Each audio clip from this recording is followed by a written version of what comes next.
many partner organizations will converge to better shape the future of sustainable development. From 27th to 30th of April 2024, Riyadh will be the epicenter of global dialogue and collaboration. Join us as we continue this collective journey of collaboration, inspiration, and transformation. 2024 IsDB Group Annual Meetings and Golden Jubilee, celebrating 50 years of impact, innovation, and partnership. Cherishing our past, charting our future. نحن نخدم الإنسانية. Welcome to the heart of innovation, where the sand dunes of time meet the waves of progress. Welcome to Riyadh, the pulsating capital of the Kingdom of Saudi Arabia. In the cradle of civilization, where dreams soar higher than the desert dunes, a beacon of hope rises. For 5 decades, the IsDB has been a catalyst for change, empowering nations and transforming lives. As we celebrate half a century of resilience, determination, and progress, join us for a monumental event under the patronage of the custodian of the 2 holy mosques, King Salman bin Abdulaziz Al Saud. Ministers, policymakers, industry leaders, and changemakers from 57 member countries and many partner organizations will converge to better shape the future of sustainable development. From 27th to 30th of April 2024, Riyadh will be the epicenter of global dialogue and collaboration. Join us as we continue this collective journey of collaboration, inspiration, and transformation. 2024 IsDB Group Annual Meetings and Golden Jubilee, celebrating 50 years of impact, innovation, and partnership. Cherishing our past, charting our future. نحن نخدم الإنسانية. Welcome to the heart of innovation, where the sand dunes of time meet the waves of progress. Welcome to Riyadh, the pulsating capital of the Kingdom of Saudi Arabia. In the cradle of civilization, where dreams soar higher than the desert dunes, a beacon of hope rises. For 5 decades, the IsDB has been a catalyst for change, empowering nations and transforming lives. As we celebrate half a century of resilience, determination, and progress, join us for a monumental event under the patronage of the custodian of the 2 holy mosques, King Salman bin Abdulaziz Al Saud. Ministers, policymakers, industry leaders, and changemakers from 57 member countries and many partner organizations will converge to better shape the future of sustainable development. From 27th to 30th of April 2024, Riyadh will be the epicenter of global dialogue and collaboration. Join us as we continue this collective journey of collaboration, inspiration, and transformation. 2024 IsDB Group Annual Meetings and Golden Jubilee, celebrating 50 years of impact, innovation, and partnership. Cherishing our past, charting our future. نحن نخدم الإنسانية. Welcome to the heart of innovation, where the sand dunes of time meet the waves of progress. Welcome to Riyadh, the pulsating capital of the Kingdom of Saudi Arabia. In the cradle of civilization, where dreams soar higher than the desert dunes, a beacon of hope rises. For 5 decades, the IsDB has been a catalyst for change, empowering nations and transforming lives. As we celebrate half a century of resilience, determination, and progress, join us for a monumental event under the patronage of the custodian of the 2 holy mosques, King Salman bin Abdulaziz Al Saud. Ministers, policymakers, industry leaders, and changemakers from 57 member countries and many partner organizations will converge to better shape the future of sustainable development.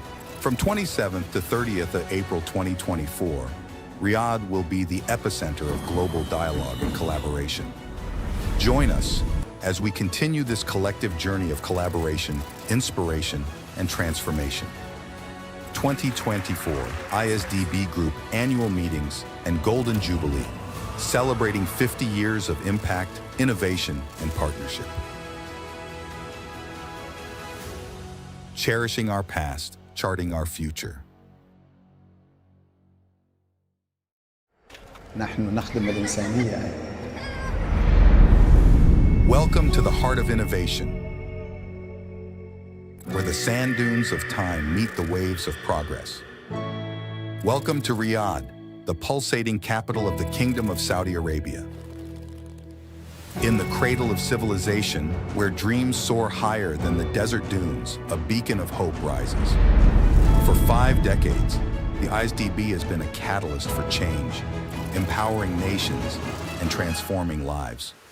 As we celebrate half a century of resilience, determination, and progress, join us for a monumental event under the patronage of the custodian of the 2 holy mosques, King Salman bin Abdulaziz Al Saud. Ministers, policymakers, industry leaders, and changemakers from 57 member countries and many partner organizations will converge to better shape the future of sustainable development. From 27th to 30th of April 2024, Riyadh will be the epicenter of global dialogue and collaboration. Join us as we continue this collective journey of collaboration, inspiration, and transformation. 2024 IsDB Group Annual Meetings and Golden Jubilee, celebrating 50 years of impact, innovation, and partnership. Cherishing our past, charting our future. نحن نخدم الإنسانية. Welcome to the heart of innovation, where the sand dunes of time meet the waves of progress. Welcome to Riyadh, the pulsating capital of the Kingdom of Saudi Arabia. In the cradle of civilization, where dreams soar higher than the desert dunes, a beacon of hope rises. For 5 decades, the IsDB has been a catalyst for change, empowering nations and transforming lives. As we celebrate half a century of resilience, determination, and progress, join us for a monumental event under the patronage of the custodian of the 2 holy mosques, King Salman bin Abdulaziz Al Saud. Ministers, policymakers, industry leaders, and changemakers from 57 member countries and many partner organizations will converge to better shape the future of sustainable development. From 27th to 30th of April 2024, Riyadh will be the epicenter of global dialogue and collaboration. Join us as we continue this collective journey of collaboration, inspiration, and transformation. 2024 IsDB Group Annual Meetings and Golden Jubilee, celebrating 50 years of impact, innovation, and partnership. Cherishing our past, charting our future. نحن نخدم الإنسانية. Welcome to the heart of innovation, where the sand dunes of time meet the waves of progress. Welcome to Riyadh, the pulsating capital of the Kingdom of Saudi Arabia. In the cradle of civilization, where dreams soar higher than the desert dunes, a beacon of hope rises. For 5 decades, the IsDB has been a catalyst for change, empowering nations and transforming lives. As we celebrate half a century of resilience, determination, and progress, join us for a monumental event under the patronage of the custodian of the 2 holy mosques, King Salman bin Abdulaziz Al Saud. Ministers, policymakers, industry leaders, and changemakers from 57 member countries and many partner organizations will converge to better shape the future of sustainable development. From 27th to 30th of April 2024, Riyadh will be the epicenter of global dialogue and collaboration. Join us as we continue this collective journey of collaboration, inspiration, and transformation.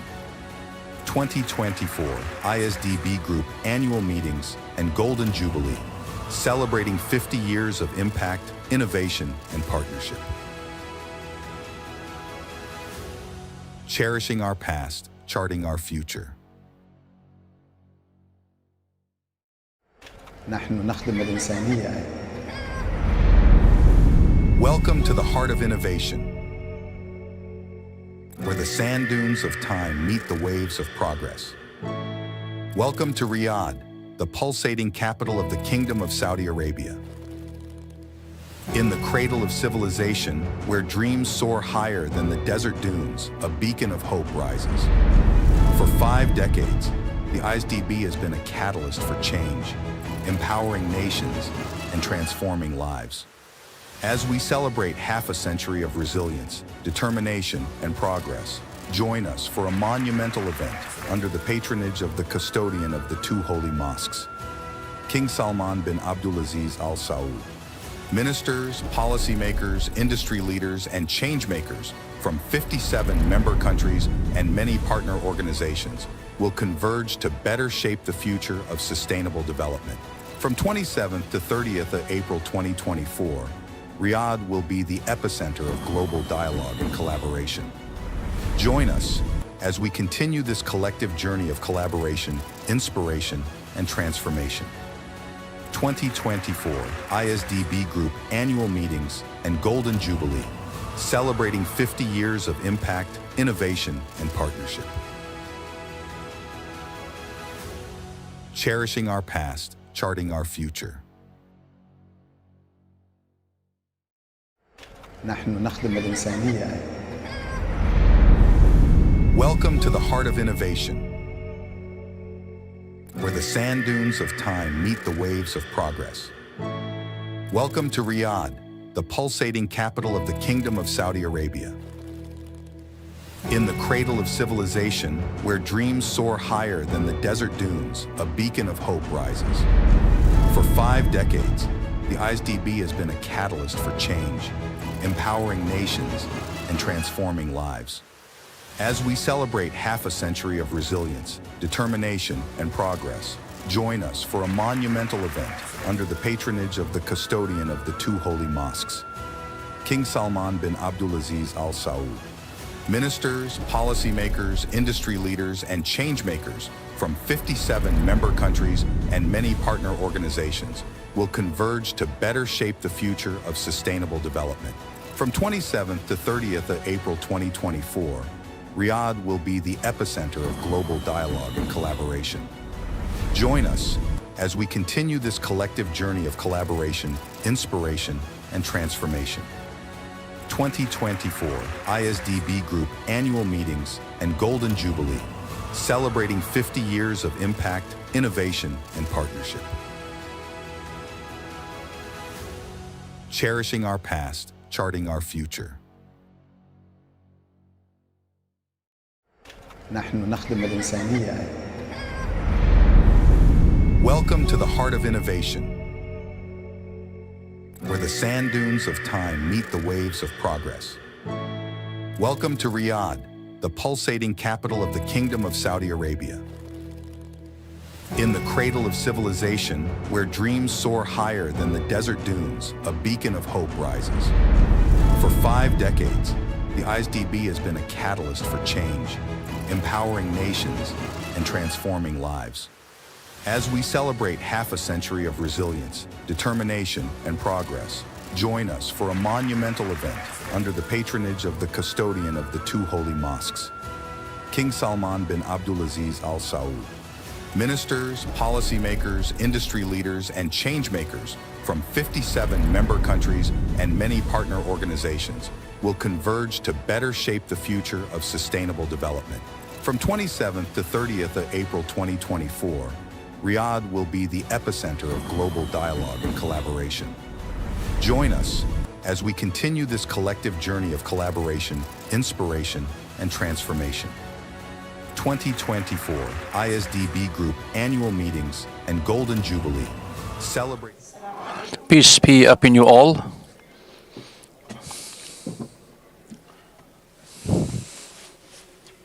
Excellencies, ladies and gentlemen, good afternoon. My name is Maha Akil. It's my pleasure and honor to to welcome you to this side event celebrating 50 years of the Islamic Development Bank's championing of South-South cooperation in its member countries and beyond. Before we begin our session, I would like to point out that there is interpretation and the devices are available at the back of the hall because some of the interventions will be in Arabic.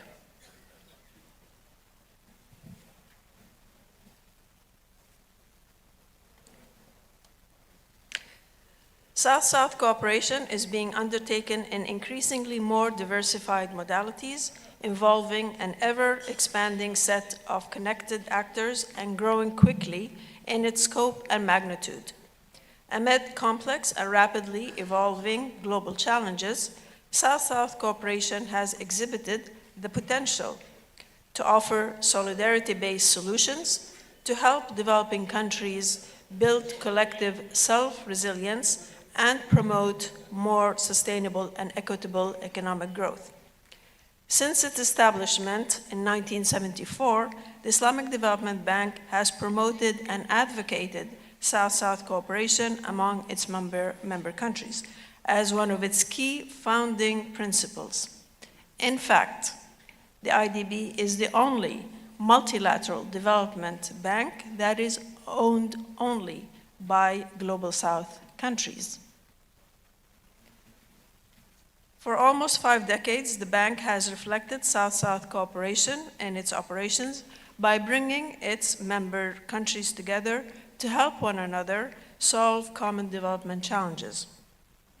To this end, various programs have been in operation for many years in order to increase trade, investment, and technical cooperation among the IDB's member countries, such as the IDB's Technical Cooperation Program and its unique technical cooperation mechanism called reverse linkage that connects member countries to help one another develop capacity and solve development challenges through a peer-to-peer approach.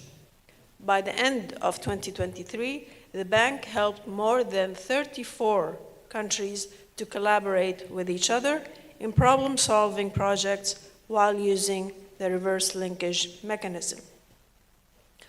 Our distinguished panelists today will exchange views and ideas on the various ways and means to scale up South-South cooperation and emphasize the huge potential of South-South cooperation to assist the countries from the Global South to achieve the Sustainable Development Goals during this decade of action. Without further ado, I would like to invite His Excellency Dr. Mansour Mukhtar, Vice President of Operations at the Islamic Development Bank, to deliver the welcoming remarks before we showcase a short film on the IDB's 50-year journey on South-South cooperation, followed by the panel discussion. Dr. Mukhtar is the Vice President of Country Programs. He previously served as Executive Director on the board of the World Bank Group, as well as co-chair of the UN Intergovernmental Committee of Experts on Sustainable Development Finance. He has served as Minister of Finance for the Federal Republic of Nigeria and as chairman of the National Economic Management Team, as Executive Director of the African Development Bank, and as Director General of Nigeria's Debt Management Office. Your Excellency, the floor is yours.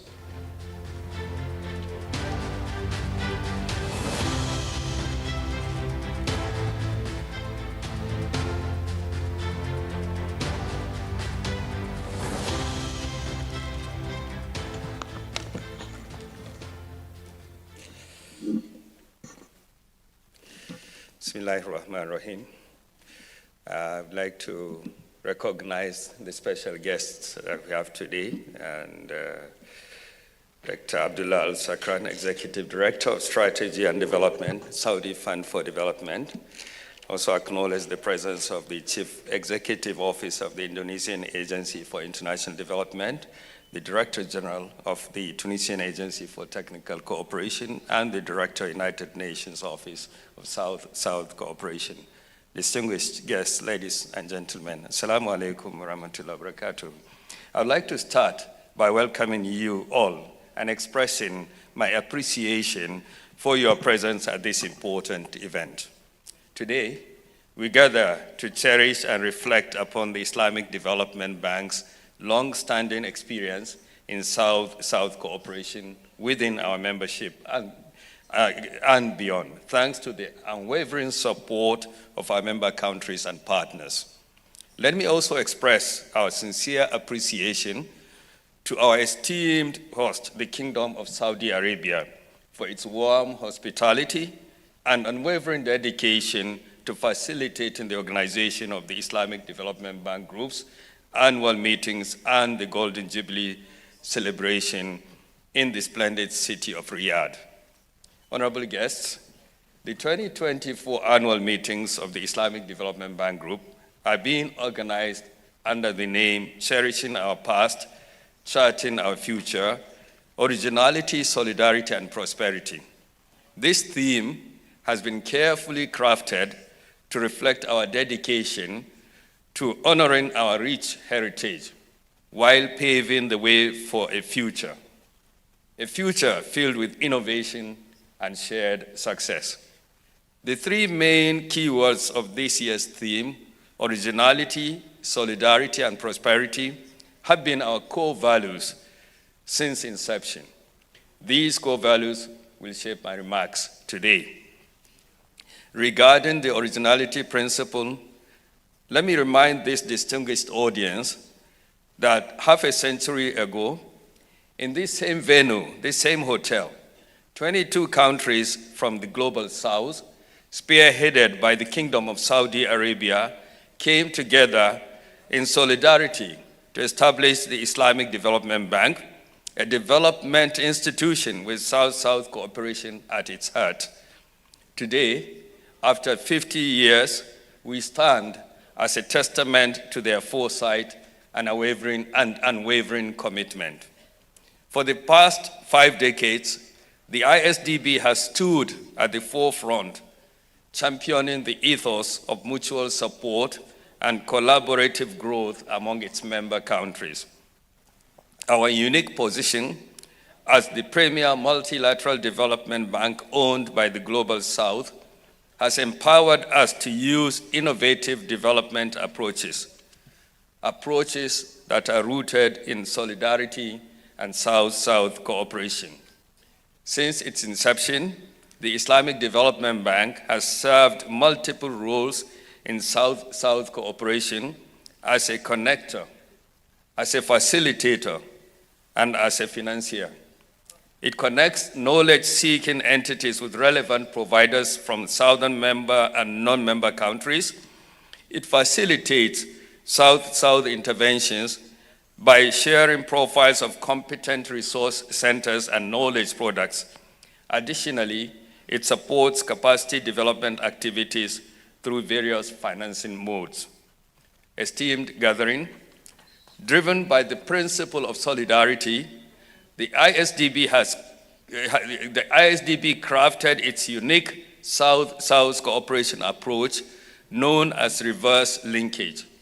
This innovative modality puts solidarity-based cooperation ahead of finance and provides the opportunity to focus the spotlight where it matters, which is the expertise, technologies, and resources of our member countries, which they are willing to share with others for mutual benefits. By the end of 2023, the bank had helped more than 37 member countries collaborate, spanning 76 projects using the reverse linkage mechanism. The total amount of these projects exceeds $231 million funded through grants and non-grant resources.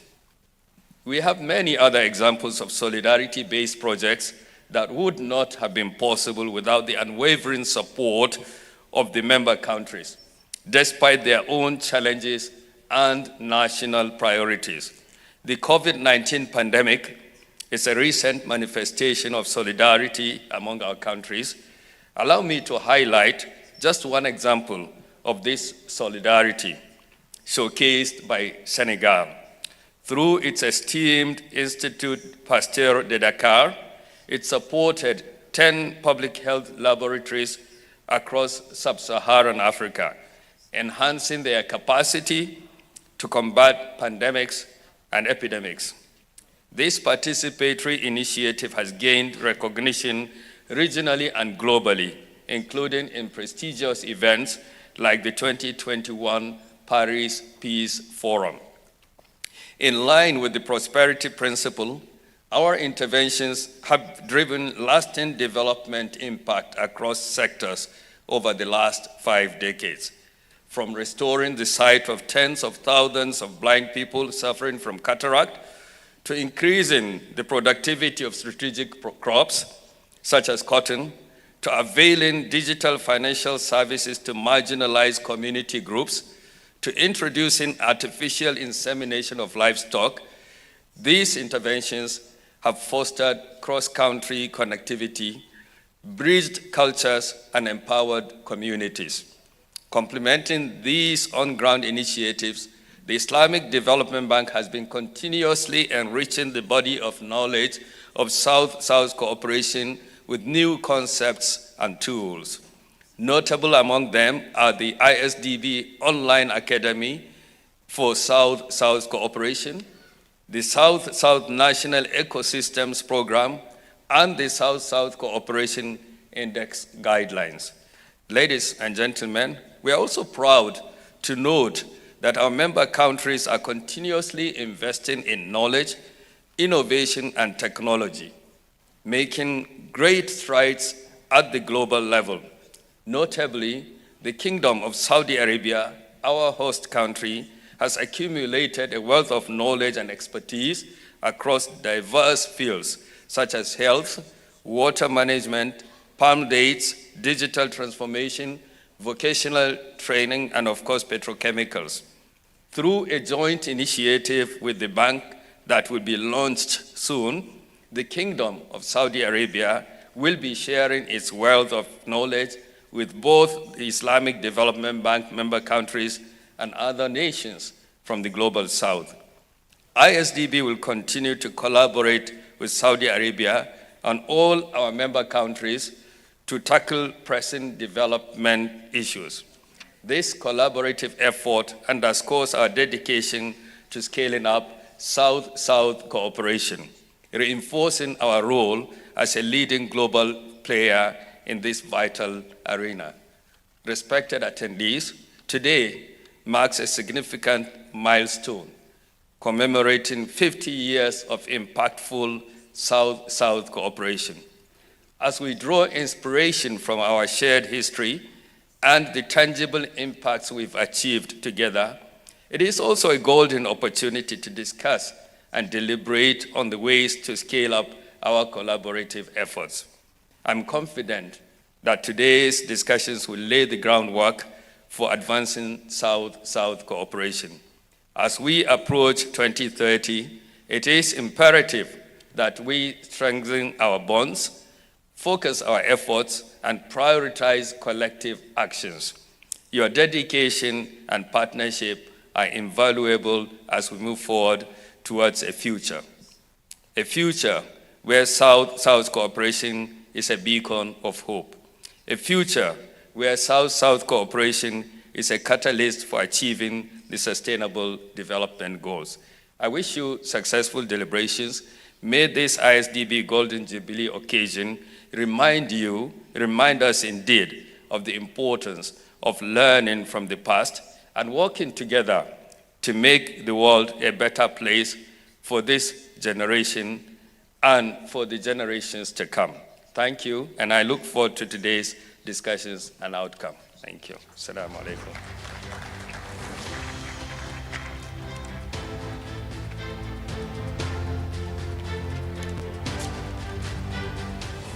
Thank you, Excellency, for this perceptive overview and future prospects.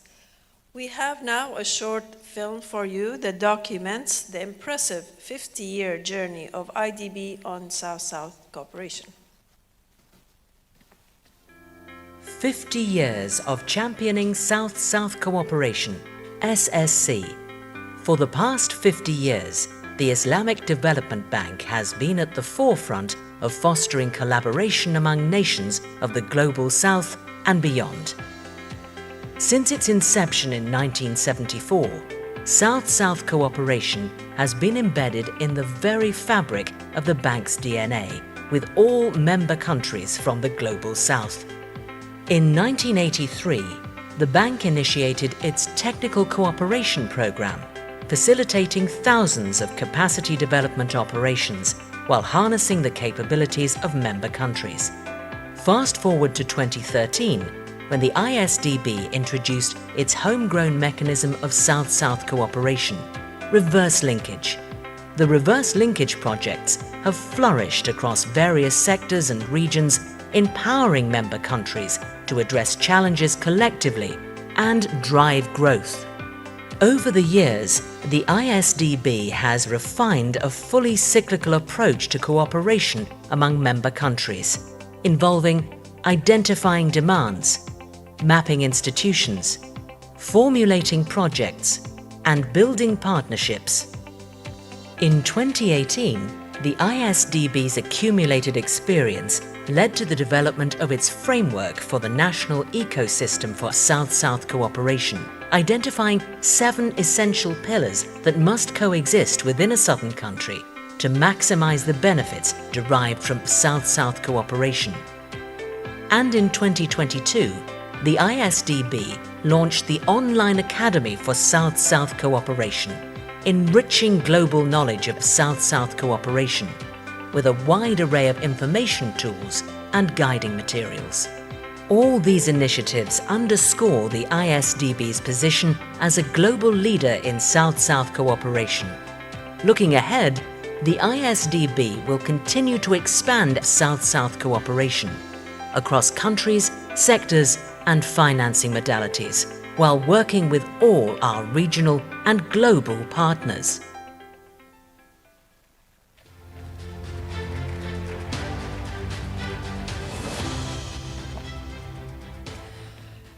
And now the panel discussion that promises to be interesting and insightful. I would like to invite to the stage the moderator, Dr. Issa Faye, and the distinguished speakers, His Excellency Mr. Ismail Fala Nabe, Dr. Abdullah Al-Sakran, Mr.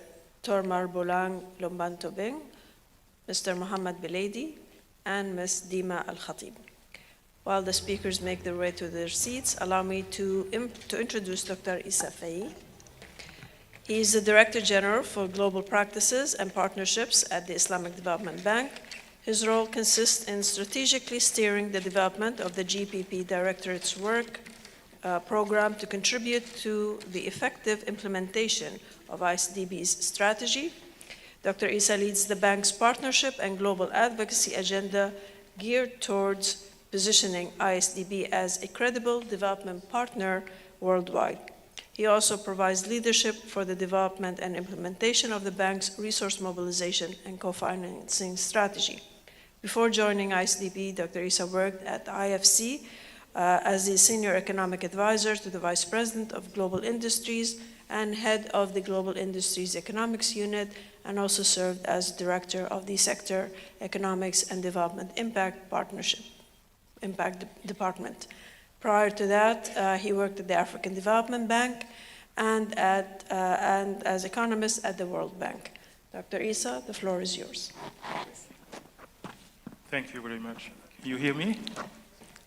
Assalamu alaikum wa rahmatullah. Welcome, distinguished guests, to this session. I'm very honored to be here today to talk about South-South cooperation with this distinguished guest.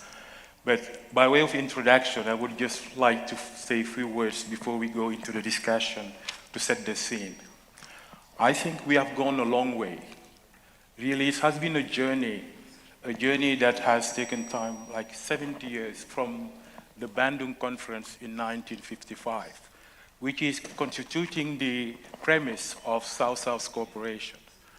70 years of making effort to craft and to position the Global South views, perspective, and articulate it around the world.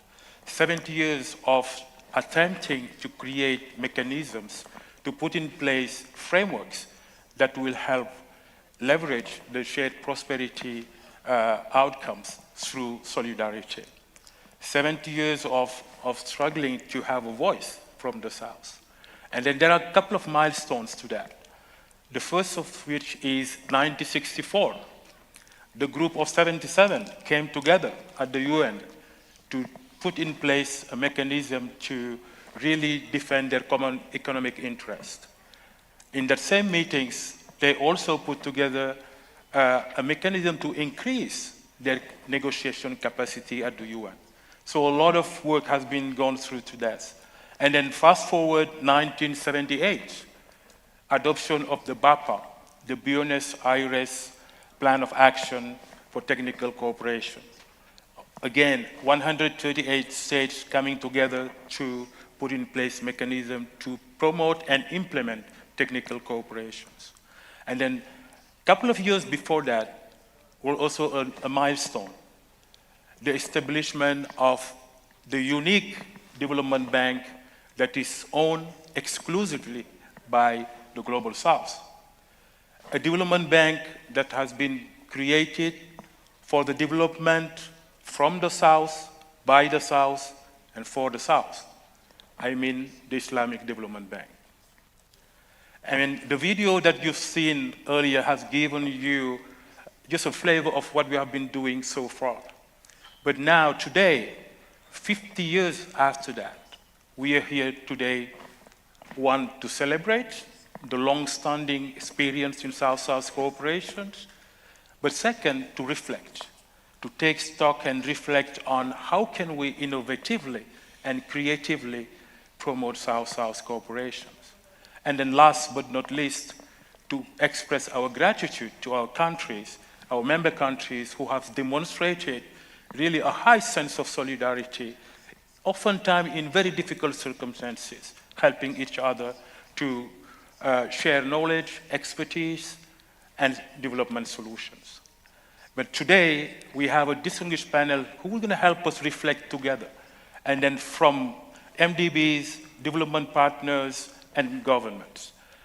And I would then like to go through my panelists, and then I'm not going to introduce them. I'm going to ask them to introduce themselves, but also to touch on one question, opening. I will start with Honorable Governor, Mr. Nabi from Republic of Guinea. And then I'll go through my colleagues and then try to ask them a question. So when you get the floor, please introduce yourself and your institution and then try to answer the question. Governor, my question to you is, how do you think the bank could join forces with the government of Guinea to foster South-South cooperation? After you introduce yourself, and then I'll go to my other colleagues. Well, thank you very much, moderator. My name is Ismail Nabe. I'm the Minister of Planning and International Cooperation of the Republic of Guinea, and also the Governor of Islamic Development Bank. So, Assalamu alaikum. Good morning to everybody. Firstly, I'm bringing the greetings of the people of Guinea to the people of the Kingdom of Saudi Arabia, to this magnificent city of Riyadh. And then Guinea and the Kingdom of Saudi Arabia, we have a very strong relationship. And then I was looking this morning, the signing of this installation of IDB, I can see Guinea was part of it, whereby Guinea was one of the founding members of IsDB. So we are bringing that spirit with us, to our founding fathers that work very hard to have this vision today. I think incumbent on us moving forward to take the next 50 years, that the relationship that can be built on that. To come to your topic, this topic is extremely important for Guinea, in many reasons, by the way, because Guinea is a candidate to set up an institute, South-South cooperation in the Triangular. Therefore, it has been approved by United Nations, and therefore Guinea has been turned around. And then the last meeting we had in Kampala, during the 77 plus China conferences, they are adapted to making sure the institute will build it in Guinea. And then the government of Guinea, the president himself, he has given all the necessary approval, he has given all the instructions to make sure that this institute will be built in Guinea. And therefore, when you talk about South-South cooperation, it's extremely important because the history of Guinea, matter of fact, because Guinea were the first African country to have independence, 1958. And our president, he worked hard to make sure most of the African countries, they can get their independence, whereby you have the non-alignment movement that come to South-South cooperation because Guinea was very much involved to work with people from Asia, people from other parts, whereby, you know, we have this South-South cooperation. It comes to our heart when you talk about it because Guinea is a pioneer in many things as well. We believe, yes, we want to have a collaboration with everybody. We want to talk about triangular partnerships, even circular partnerships in the South-South concept. Because, and that's why I upload and then appreciate the program in IDB called reverse linkage.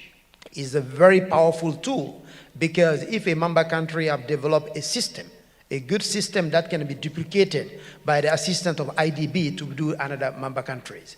I spend more time in Malaysia, whereby I was talking to them, like the Hajj management system, for example. I said that's a very powerful tool we could do because it's well in Indonesia, in Malaysia, we can do the same thing in Guinea, which called Hajj management system, but it worked very well in Malaysia.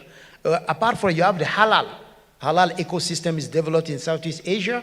We can do the same thing in Africa, or in Guinea also for Africa. And then just before closing, to tell you, Guinea, we are in a unique position today. A country in West Africa, neighbored by 6 countries, and in a country that's well known because of its resources, mining resources. We just, just closed one of the biggest mining projects, to tell to the audience, called Simandu project. This project has been there for more than 50 years.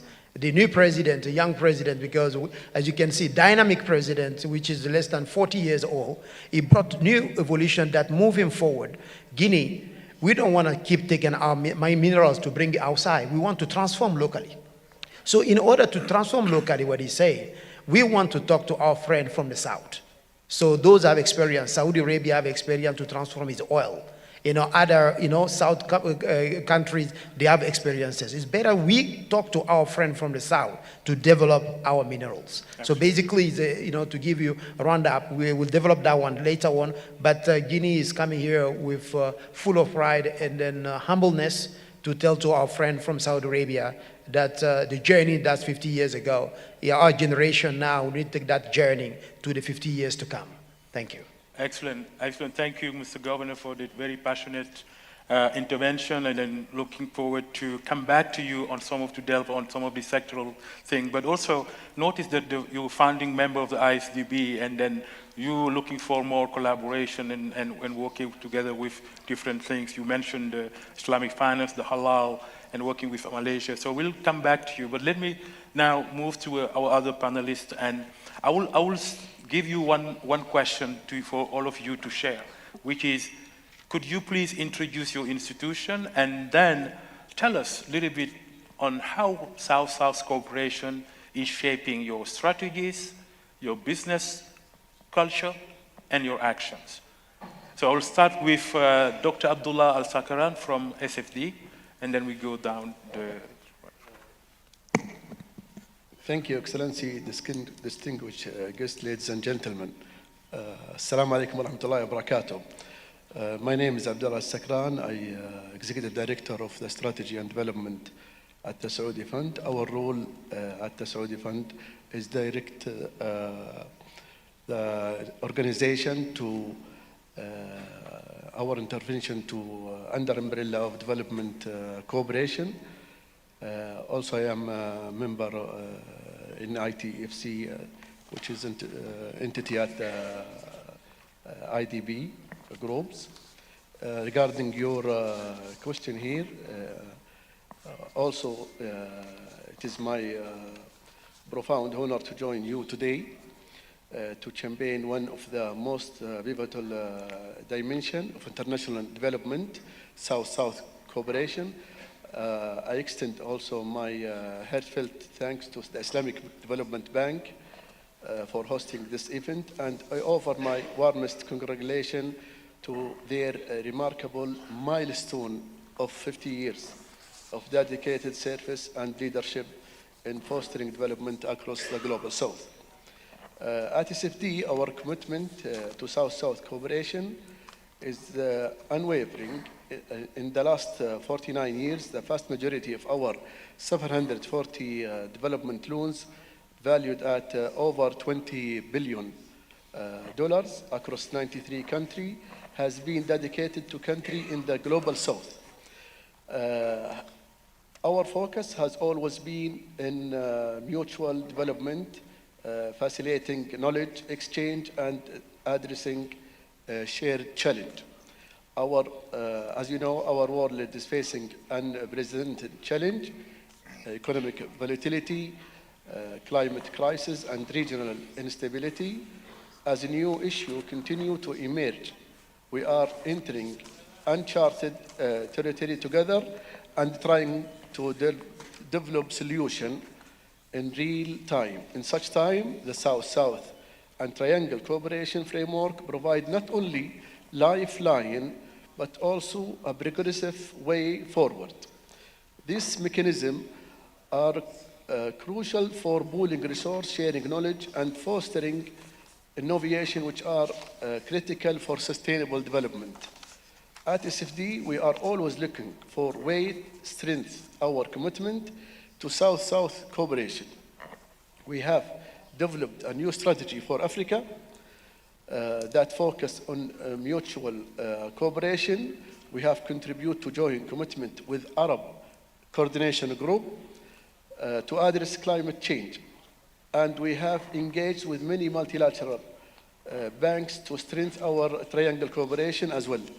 Our work is testament to our belief that collective potential is enhanced and we stand shoulder to shoulder in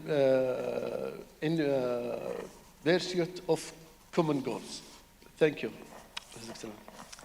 Thank you very, very much. And thank you for your commitment to South-South cooperation. We know your new strategy for Africa, the Arab Coordination Group, and you're looking for mutual development. That's exactly we all trying to do.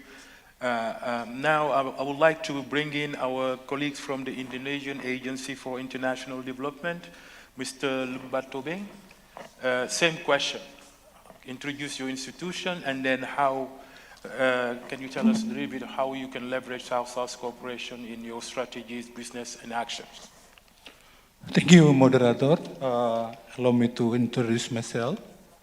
My name is Tormar Bulang Lumbantobing, Chief Executive Officer of Indonesian Agency for International Development.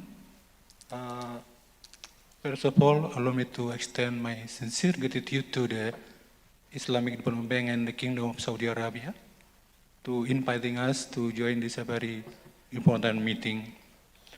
So, Indonesia has been actively engaged in South-South cooperation for more than 30 years, as we believe the strategic role of the South-South cooperation.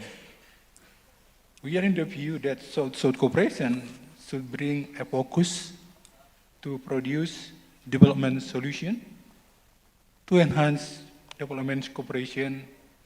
Such cooperation should facilitate the exchange of knowledge, resources, and expertise in order to process the mutual benefits.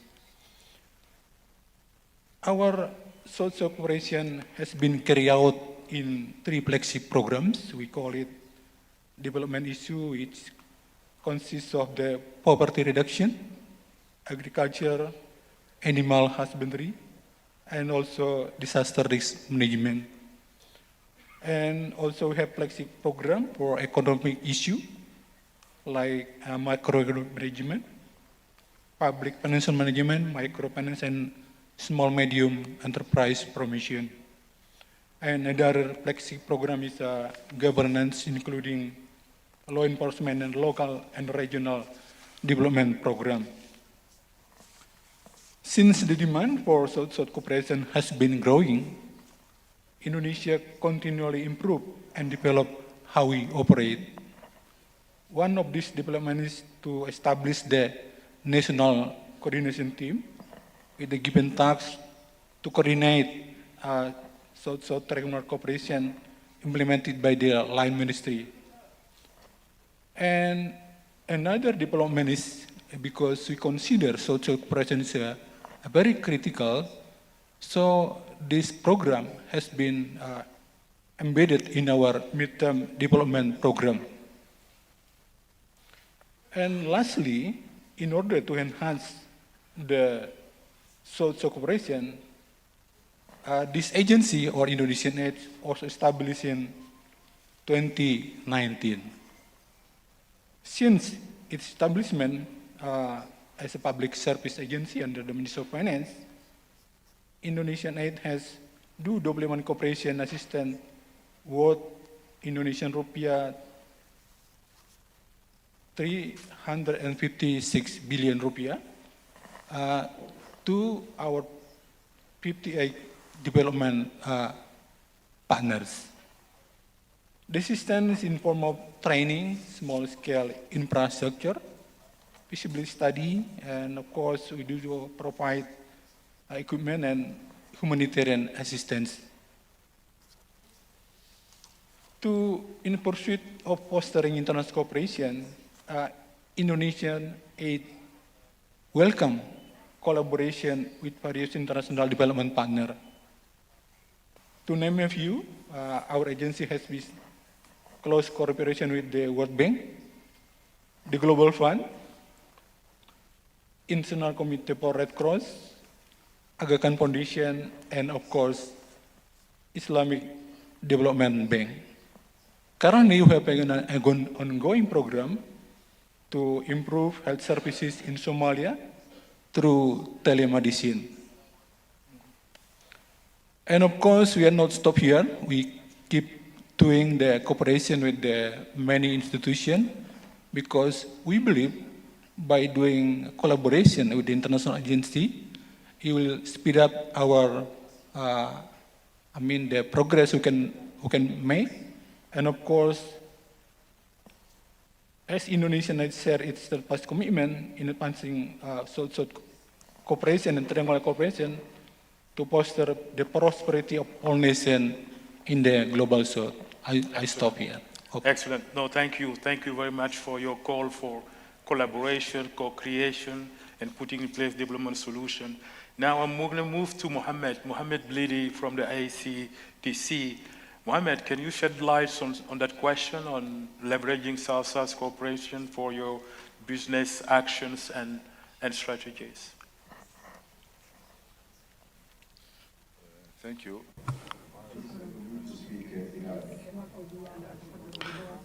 First of all,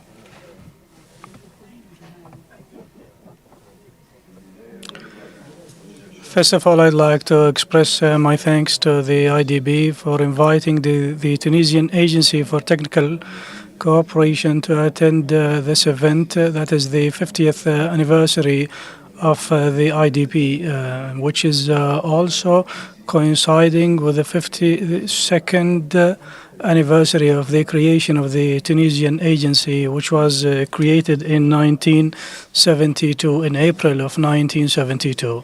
So I'll try very briefly to present the key milestones in the history of the Tunisian Agency for Technical Cooperation and the key accomplishments. So we have a number of milestones that are important, the key milestones. The first milestone is the foundation or the creation of the Tunisian Agency for Technical Cooperation in 1972.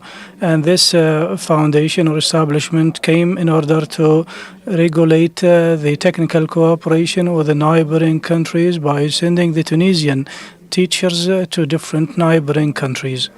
And this confirms that Tunisia, from the beginning, is in pursuit of establishing solidarity and cooperation with other countries. The second milestone was in 1975, so 3 years before the international conference in Buenos Aires, which established the South-South cooperation. Our agency in May of 1975 organized the international meeting for the technical cooperation of the countries of the South. There is another important milestone As we talk about the South-South cooperation, we are talking also about the tri-cooperation. The first tri-cooperation operation by the agency was with the office, the Arab Fund in Africa, and with the Cultural Cooperation Agency for the Francophone countries. And these operations came to the benefit of many African countries, including the Comoros Islands, Mali, Djibouti, and other countries. And this was followed by other milestones, but I wanted to highlight these milestones to emphasize that Tunisia was aware early enough of the importance of the South-South cooperation as an important tool to achieve development and to achieve the advancement and the progress of the nations of the South. Tunisia was a pioneer, and the agency is continuing as the key focal point at the national level. We are continuing this role. I'll give you a brief idea about the accomplishments that have been delivered in 52 years. The Tunisian agency sent about 70,000 Tunisian cooperators or collaborators to work in different South countries, and we also sent more than 2,000 Tunisian experts to provide technical assistance to different countries in different aspects. And the agency as well organized training courses and study tours and visits for more than 6,000 people within the African and the Arab countries in order to exchange the experiences with Tunisia. The agency as well implemented 120 projects of technical cooperation and assistance, and we are continuing the implementation of many of these projects, especially with our key partner, the IDB. With the IDB, actually, we have implemented a number of initiatives, and I will mention these initiatives as we speak about the cooperation between the Tunisian agency and the IDB. Our agency is working to develop and to foster this cooperation because it understands that it achieves the development objectives of the South countries. And recently, actually, there is an increasing understanding of the importance of this cooperation, especially after the COVID-19 pandemic, the climate change challenge that forces us to work more and more with each other in order to achieve the South development. And this is one facet of the international cooperation, and it is complementing actually the international cooperation because the South countries are closer to each other. They understand the context of each other, and they can help in the development of each other. So this is in brief what the agency has done as the entity responsible for implementing the Tunisian policies regarding South-South cooperation. As the experience of the agencies and then how it has been impacting the life of so many people, 200,000 Tunisians sent in to doing technical assistance. That's really, really impressive. So congrats for that. Now, Dima, now I think that now you're bringing the global footprints and the global hat now. Can you tell us also your perspective into leveraging South-South cooperation into your organization? Thank you. Thank you very much. Let me first also join the colleagues by congratulating the Islamic Development Bank for the 50th anniversary, and also to thank you for inviting me on behalf of the UN Office for South-South Cooperation to join this interesting discussion. Our office, as you may know, is a mandated office by the UN General Assembly to advocate, facilitate, and enable South-South cooperation and triangular cooperation with member states and across the UN system. We are hosted by the United Nations Development Programme, and given the intrinsic relationship on development cooperation with UNDP, but we do support and service the whole UN system and work closely with the member states. with the high-level committee on South-South cooperation, which is a branch of the General Assembly representing all member states, and that gets elected every 2 years with a rotational geographical representation. And as an office, we are, proudly supporting them as a secretariat for that. Our role is given that mandate, of course, we use the Buenos Aires Action Plan and the Buenos Aires Action Plan plus 40 as our backbone in terms of setting our strategy, given, it's really voicing the concerns, the interests, and the challenges of the member states. We do have a very important role in supporting intergovernmental processes, different declarations, decisions that happens at the global level, and ensuring that South-South cooperation and triangular cooperation are mainstreamed and definitely supported. And I have to say that with the recent events that have been happening, whether it's the Havana Declaration on Science, Technology, and Innovation, whether it's the South Summit, whether it's the Middle-Income Countries Declaration, every declaration and every decision so far has been voicing the importance of South-South cooperation and triangular cooperation in bridging the gap of the SDGs and advancing the development.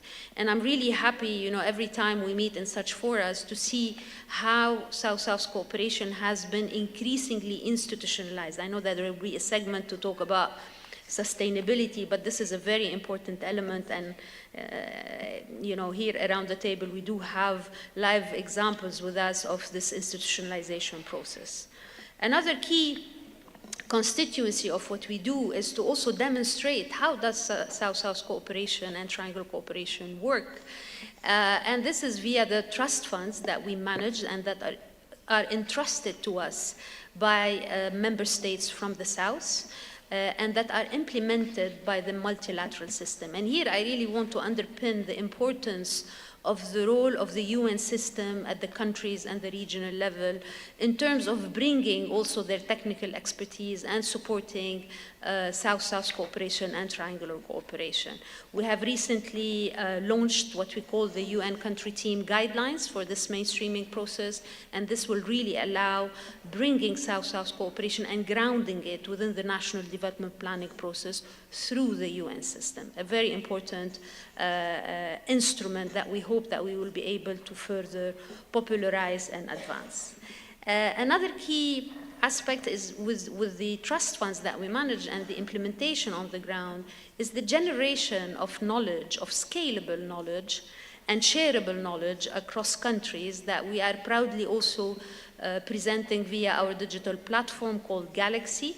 But also at the same time, we are coming up with new tools and instruments to test, incubate, and pilot South-South development solutions through a South-South development solutions lab that we are rolling out soon, but also working closely with what we call the global thinkers, think tanks from the South, with an effort to bring them together around addressing development challenges in the South, driven by the countries of the South, and also solved by the countries of the South, so solutions by the countries of the South. And it's also an opportunity to amplify the voice of the think tanks through different mechanisms and through different forums.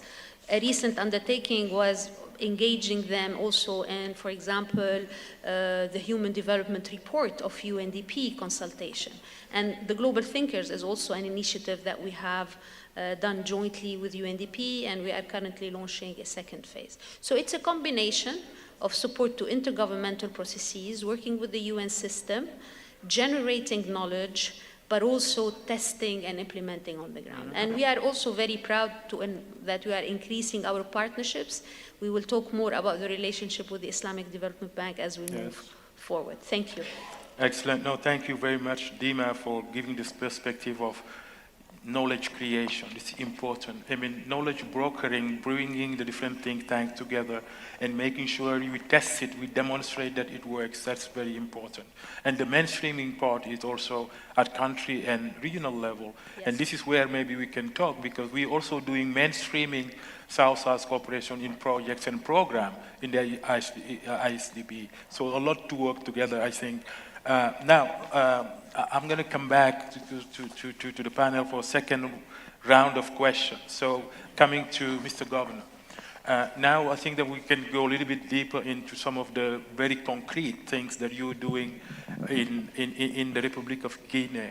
How can we think of scaling up South-South cooperation, and what sectors do you think we could work with Guinea to help you really provide development solutions? All right, thank you very much. Just before I answer, I want to upload what Madame was saying, because I have a team right now in the United Nations talk about the institute that we want to set up. Right. And therefore, we are organizing, planning to organize a roundtable. This roundtable, we want IDB to host that roundtable, because you are the pioneer of South-South cooperation. Because this institute, we are, in fact, a matter of fact, the reason why bilateral meeting with the president of IDB, we'll be discussing how IDB can organize this roundtable to call all the donors to put this institute into place. Coming to a question is extremely important. I was talking about the mining sector earlier, because that's something we call share knowledge and share prosperities. Yes, we have a mining, Guinea is a mining country, but what we can do concretely is agriculture. We have more than 60 million arable land, whereby we can, if we control the water, we can increase the productivity. Today, we have one project that has been done on the South-South cooperation between South Africa and Vietnam and Guinea. Okay. So basically, they just came and not large, about $5 million. They just develop it. They came and do rice paddy, and they increased the productivity for 5 times. So therefore, because in Vietnam, they know how to control water. Irrigation is the key. So some partnership we can do is agriculture area. And then we do have in Africa, in general, we produce, but we don't know how to keep the production. Yes, because at the end of the day, it's a problem of logistic, it's a problem of commitment, it's a problem of storage. That's true. So when you put our part, for example, we have one of the best mangoes in the world. But during the time of mangoes, within 1 month, you can see a lot of mangoes. After 1 month, you can't see any more mangoes because there's no storage. Not because we eaten all the mangoes, because the mangoes got spoiled. And because the logistic part from the south to come to the countryside, it will take you maybe 1 day or 2 days, because the road conditions are not good. Because, this kind of spoiling, in order that you can work on that, there's an opportunity to South country to come and work together to put the logistic, the road, all these ecosystem in order to help to develop not all agriculture, but agro-businesses. That's one area. Another area that we can do on the South-South is healthcare. In many South countries today, they are very good in health system. We can do, as I said, I love your reverse linkage, because what can work in one country, we can duplicate to another country. And the third thing is, mining. Why I talk about Rio Tinto? We've been blessed, is one of the top mining project in the world today, about $20 billion project. Yes, we are working with China. Yes, we are working with Australia. Yes, we are working with France. We are working for England. But the most important thing, the natural is called the first right of refusal. South-South countries, they do have the first right of refusal to come and work with us in order to develop that one. In our mindset, I think is the DNA of a Guinean, because we are called Pan-Africanists. Yes. So we were telling to our brothers from the South, our brother from Africa, you are the first right of refusal. So therefore, we want to develop with you. I give another example to another African countries. There's a project, but the administration, the government, really want to do for another African countries. And then another way also, there's one Asian country came to do a project in Guinea with non-South-South countries. So we give the preference, because we know there's 2 benefits to that. Our progress is not far away one another. We all take the independence almost at the same time.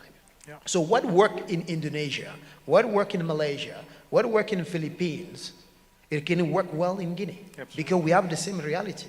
We have the same, ecosystem. So we believe when they come to us, this project can be practical, can be good to the people because they have done it before. So this project, that's why I commend in the audience my colleague, Minister of Infrastructure, is here, who's looking at how to develop infrastructure that can capitalize on agriculture. In the audience also have people from the health system, the Secretary General from the Ministry of Health, Chief of Cabinet from the Ministry of Energy, Water. All these areas are extremely important that we can work with our South countries, our brotherly countries, but it's something that we do. Hence why we said the Institute, Guinea, want to be the partner to set up the Institute in our country. Because when you do that Institute, that's going to call the Institute South-South Cooperation Institute and Triangular. And then if IDB, I said if because we have addressed the communication to the IDB, and IDB is really willing to be the pioneer to bring all the South-South country to set up an institute that can talk about climate change. That Madame was referring to that. Technology, sharing. As my brother from Tunisia was saying, they're sending people to sub-Saharan Africa for learning.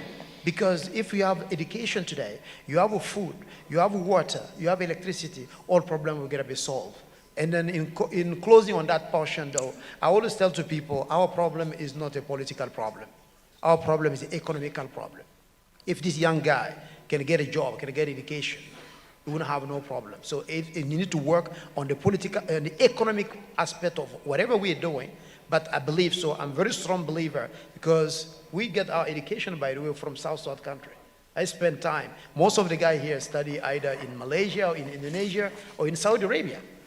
Yeah. It does not mean that we have neglected other part of the world, but we believe that we are sharing the same thing that one leader said. In terms to, whenever we are neighbor, try to prosper your neighbor, not beggar your neighbor. So therefore, with the South-South, we need to prosper our neighbor, sharing prosperity and experiences that we can do better in our world. Very inspiring, very, very, very inspiring. I think that there's a lot of food for thought, and then the drive. I like the drive, the push for South-South cooperation, and then it means a lot. And then I think that what the powerful thing is that through South-South cooperation, you're not just testing ideas, you are testing things that are worked already somewhere. Then you can bring things. So I think this is really, really good. Now let me go back to the rest of the panel and Dr. Abdullah Al-Sakaran from the SFD. But this question also will apply to all of you. So can you please highlight your experience with the bank in promoting South-South cooperation to address development challenges in our member countries? Maybe you pick one example, just one example for all of you. Thank you so much. It is a great honor for me to introduce Saudi Arabia House of Experts as an initiative that emerged between a partnership between Saudi Fund and Islamic Development Bank.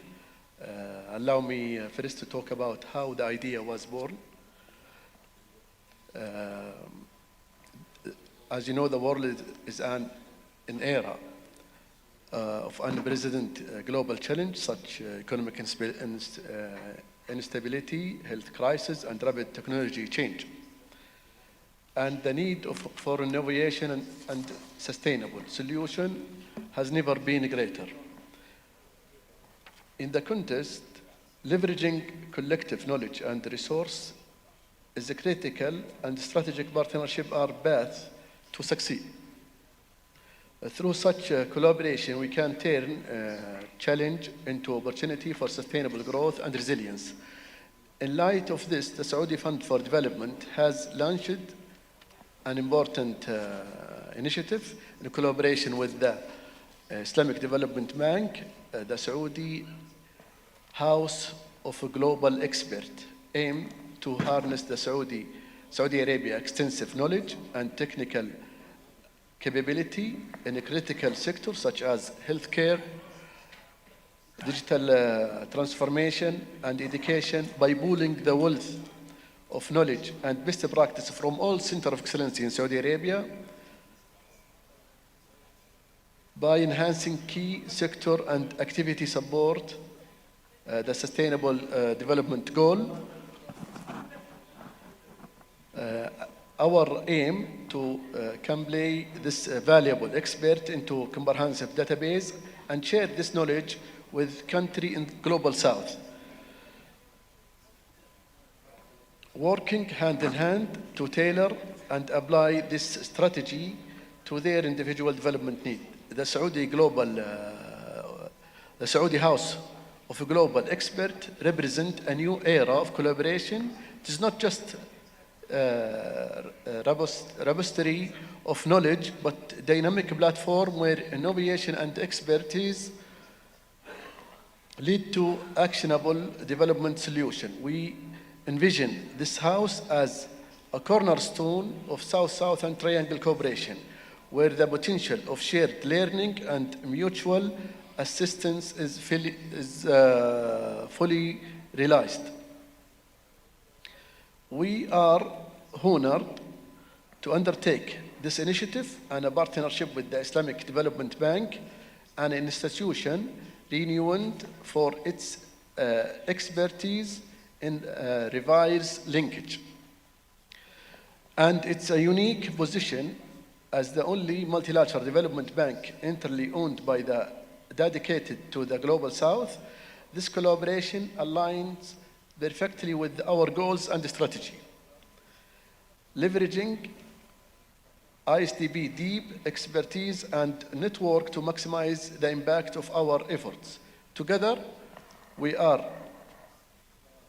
setting a robust example of how strategic partnership can enhance the scope of effectiveness of development initiative, making this idea aligns for driving sustainable progress in South-South and Triangle cooperation. As we continue to advance the Saudi House of Global Expertise, we look to the future with optimism and firm commitment to our shared goals. This platform is more than just a meeting point of knowledge. It is a beacon of hope and innovation for the Global South. By continuous evaluating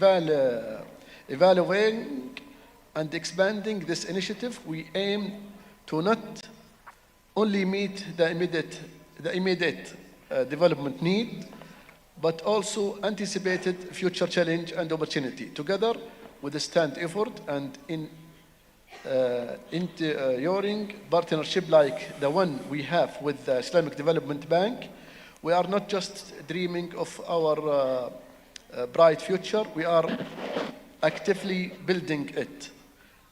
Finally, let us embrace this journey with open hearts and minds, steadfast in our belief that through cooperation and shared vision we can achieve extraordinary things for our communicate and beyond.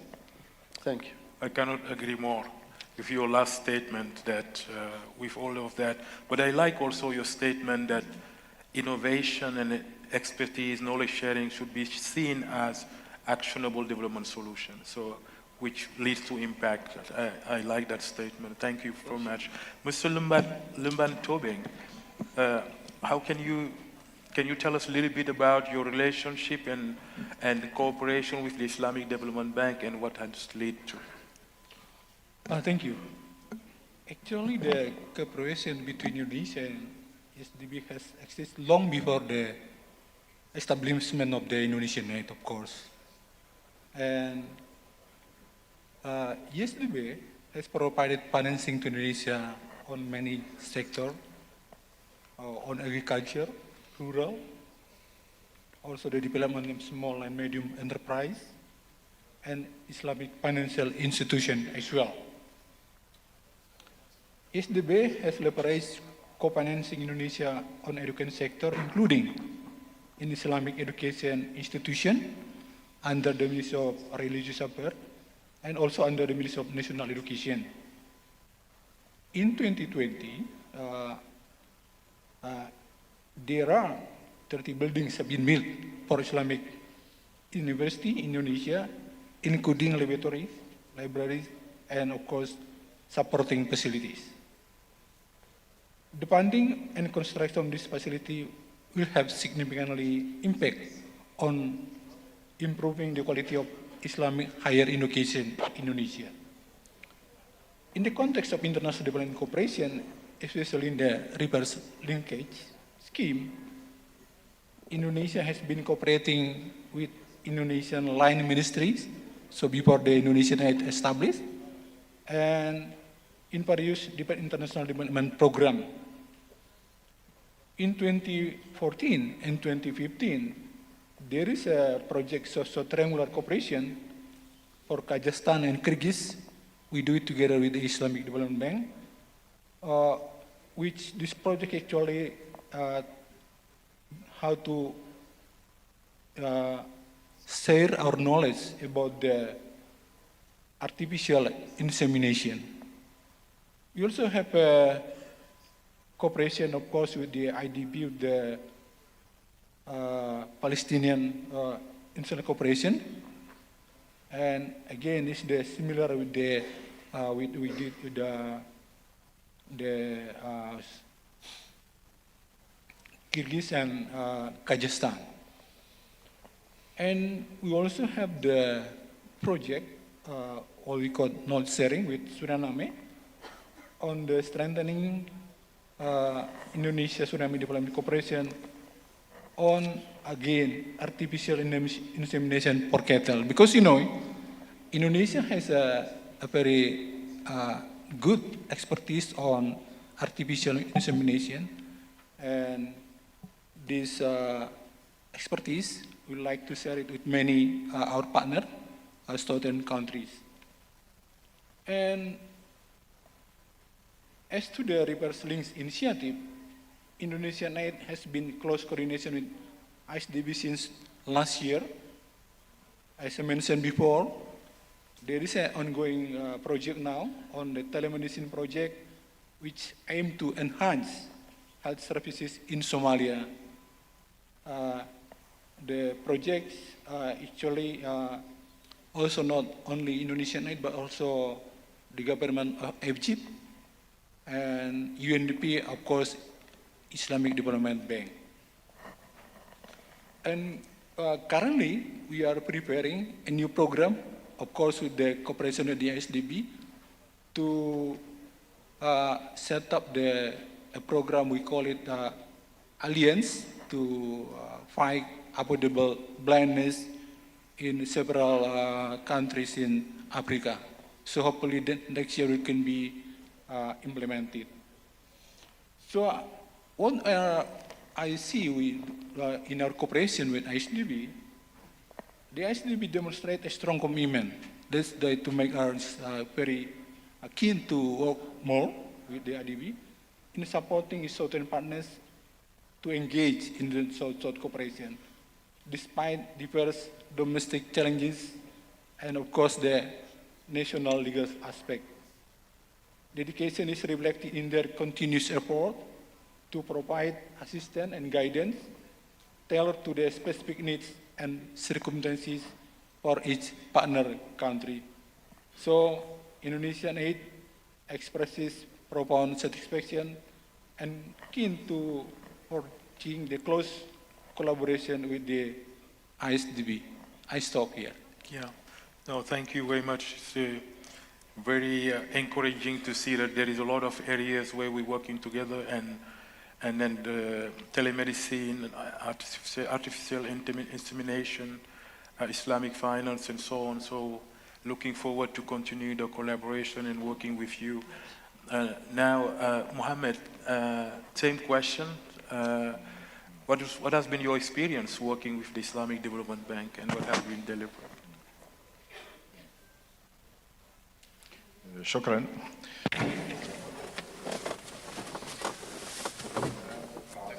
I consider that it is such a great place, and the Islamic Bank for Development is a great place for mutual cooperation, South-to-South cooperation within the agency, and the bank have such a great mutual history in this regard. and has robust relationships to have like mutual cooperation, consultation, and mutual trust. The Islamic Bank for Development is the most important partner for the agency, in addition to other partners such as the International Agency for Cooperation and other entities relating to this. Equally important, there are 3 levels in terms of the agency relationship to the bank. The first level has been to execute the technical field for the bank implementation, which is represented in was established 1983, and the agency, of course, worked hard through implementing different processes of operations scheduled in this program, particularly when it comes to sending Tunisian experts for further technical cooperation and support for different countries requiring such kind of support or need, and also capacity building in different fields within the framework of this program. The second level has been the participation engagement of the bank and the agency in different initiative programs that are mutual, the most important of which is to mention but a few: volunteering in eye diseases, which is a project that was based on or started in 2003, and it has such a great impact on the human health, particularly when it comes to the African countries. So many achievements have been realized by virtue of this program. Just some examples to be quoted: 90 volunteering operations or processes have been organized, through which, of course, 30,000 medical operations for the eyes, for the people disease impacted with this. That is 58,000 people from Africa were diagnosed, and more than 218,000 doctors and physicians, of course, have been also assigned as eye doctors, and also still processes undergoing. In addition to different mutual projects, particularly I'm speaking here about coping up, the agency being coping up always to the updated sent by the bank, the way of expertise and knowledge being always shared. So far, we have implemented 6 projects in this field, of course, with the Islamic Bank Development. I can cite some telling examples. There is a project for the Arabic language learning in education in Chad for different years to develop the Arabic language education in Chad, which is a very important program or project in terms of the projects, in terms of like supporting and providing training in this regard. There is another project coming into play, which is for the agricultural products in Guinea, particularly the mango production and other trees, which is very important as a project in terms of the development of the value chain, particularly when it gives it like more value, opening the doors wide for more exportation. There is another project which is very important, particularly post-COVID-19 pandemic, which is establishing a laboratory for analysis for COVID-19 pandemic in Comoros Island. Equally important, other programs have also come into play in terms of the mutual cooperation and coordination with the bank, particularly to develop the South-to-South ecosystem in the member countries. The agency, of course, has further developed and worked with the bank in addition to other countries to further develop their systems and laws. There are other projects to cite and quote, but I just want to be a little brief on these projects that are very important. There is a third level, of course, in terms of the ratio between the agency and the bank, which is supporting the capacity and of the agency. The bank has been always in support of the agency to enhance their capacity building and the South-to-South agency in Tunisia. Now we are implementing a project in close cooperation with the Brazilian agency, in addition to the bank, the development bank, the Islamic Development Bank, in order to enhance the South-to-South in Tunisia, and also giving it the mechanisms, the state-of-the-art methods and mechanisms so to enhance and realize different targets in the field. Also, the bank has contributed to enhancing and developing different capacity building levels through the unlimited support of in this project and others. We, in close cooperation with the bank, we are always to develop the South-to-South ecosystem with the member countries and enhance their levels as higher as possible, of course, tangibly to achieve the target, the development and growth targets. This is what I have wanted to really share with you. So the agency in Tunisia is an apparatus, an organ that is concerned with providing South-to-South cooperation or coordination. So the agency provides South-to-South cooperation coordination, very much like in Tunisia. So the agency is not an agency in two-way cooperation coordination. It is an organ that provides South-to-South support and cooperation to share expertise, knowledge, and the readily made solutions across different countries. In brief, we have such a great history with the bank, and we will continue working further with the bank for further South-to-South cooperation coordination, enhancing it to higher levels. Thank you very much. Your attention is highly appreciated. You as a partner in delivering South-South cooperation, and then we definitely know that with an agency like yours, we can continue implementing impactful projects. Now, Dima, same question. Yes. Well, I mean, we are proud to be a current partner with the Islamic Development Bank. At this stage, we do have an action plan that is currently being implemented. But the relationship with the bank goes back to the 80s, so that's a historical one. I think it started at the time with a joint program to support, to prevent brain drain in the Global South, in the countries of the Global South. And then it continued from there on in different shapes and forms, capacity building, policy dialogues, but also joining efforts on research and analysis. And here I want to mention a recent joint effort that we have done with the bank through a policy dialogue on triangular cooperation, which was based on also two evidence-based studies or research studies, one of which undertaken by the bank together with OECD on triangular cooperation, and another one that we have led together with GIZ on triangular cooperation with focus on the Arab states. And this has been an important dialogue that is also informing our establishment of a triangular cooperation window.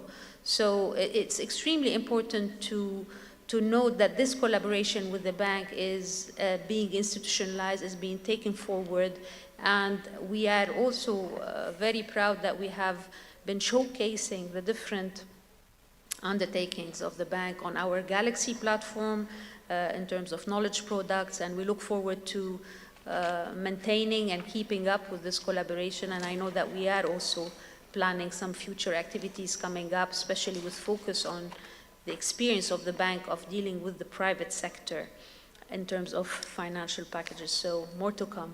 Thank you. No, equally proud to work with you, and then I witness myself the evolution of the relationship going to more policy dialogue, and this is really welcome. But let me come back with a follow-up question, just to say, if we could do better or more, what do you think we could do better together? What could we do to improve? Together? Yes.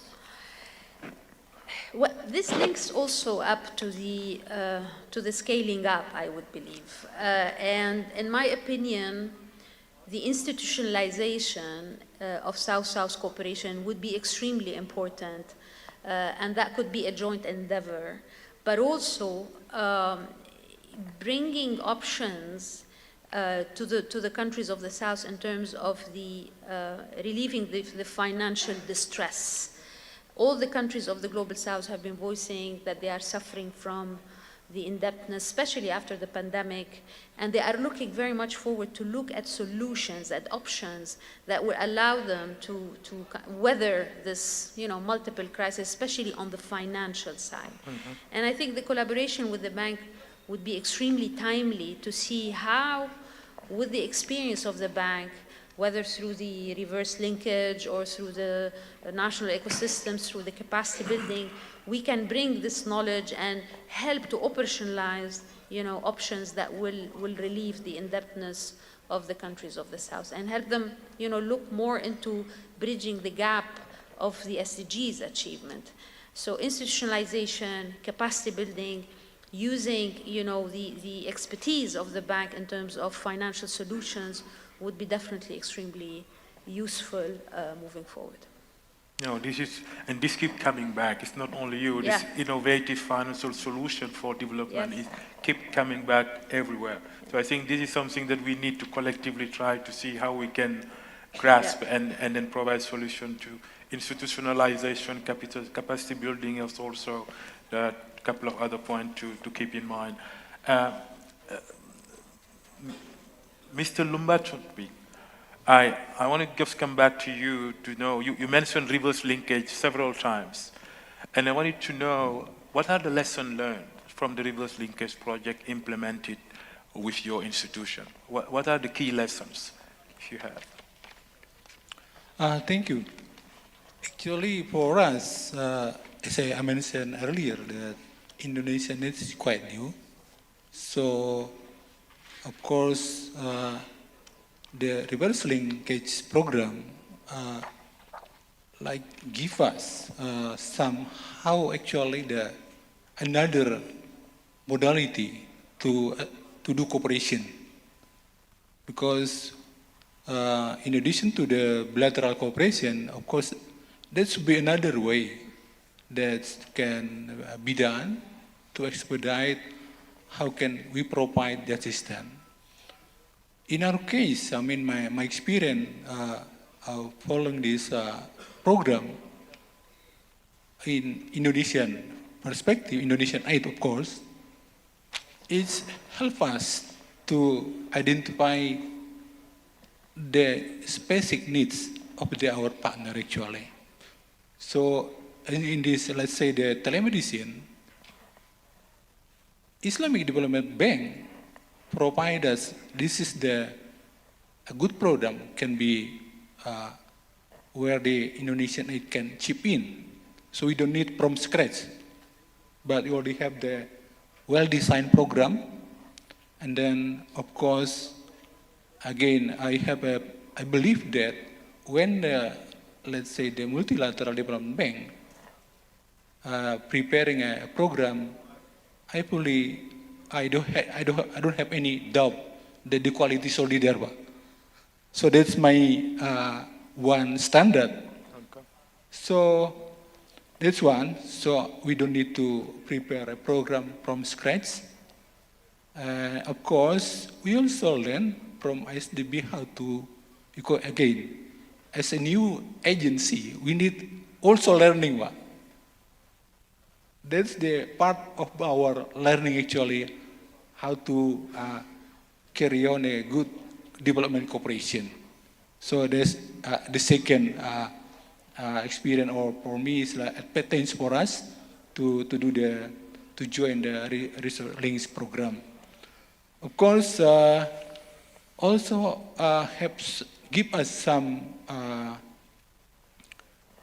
perspective that encourages us which area, another area that can be also put to under reverse links program, because now we have also a plan, again, a cooperation with the IsDB to update.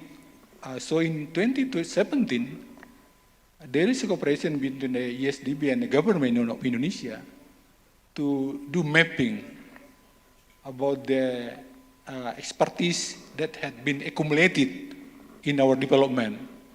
So this document actually is very helpful for us to sharing, to communicate or knowledge or experience or expertise that can be shared with others. And hopefully we can carry on with this, because it was in 2017. So maybe there is any changes, so we need to update it. So that's our experience engaging this reverse links program. So For us, we keep continue to work together with the IsDB. Thank you. Thank you. Looking forward to continue the collaboration. And then we took note that the mapping of expertise, the issue of designing projects, and then making sure that you have some solutions that we can borrow from the learning part is also important. So very, very well much noted. Mohammed, I want to come back to you with the follow-up questions on what are the main lessons learned from initiatives jointly undertaken by the bank in the area of national ecosystems for South-South and triangular corporations.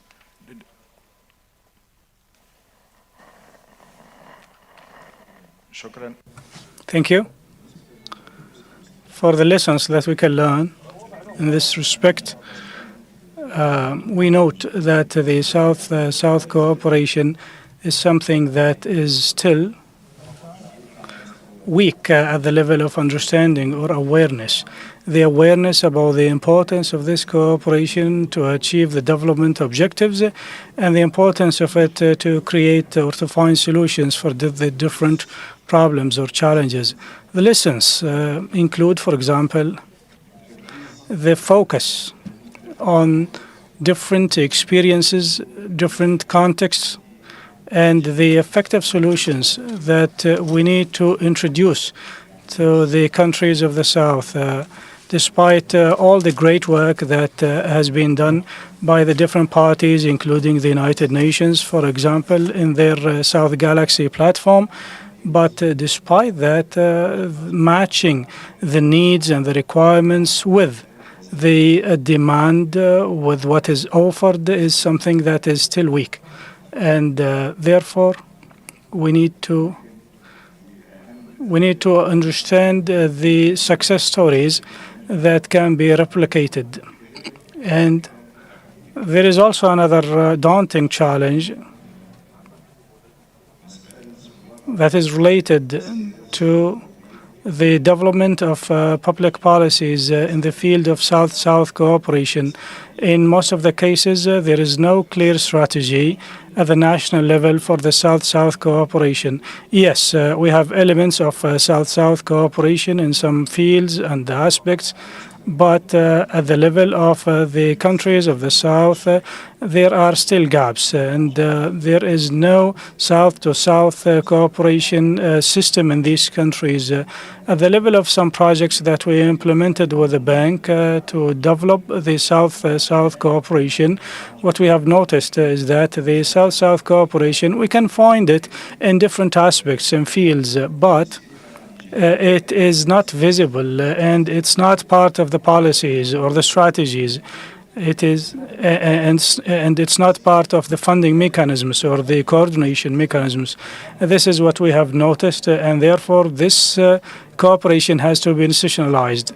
Other lessons may include, for example, the issue of funding the South-South cooperation. In most of the cases, we find difficulties in funding many of the operations under the framework of this cooperation.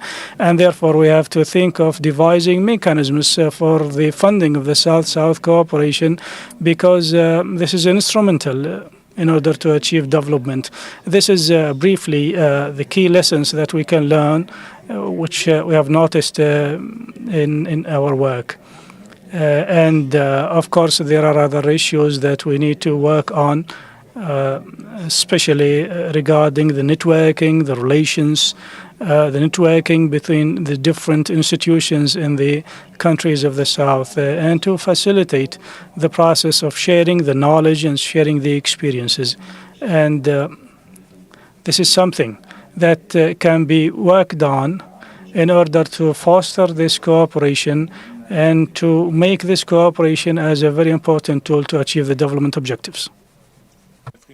Very, very interesting, a lot of food for thought. I think the point on no clear strategies, I think that we touched on it, we discussed it at some point, that strategies are not really at country level, maybe clear and developed in such a way that there is the funding mechanism that goes with it is missing. I think this is really a great point to keep. The awareness, lack of awareness also, and the need to match the needs with the requirement are also very, very important point.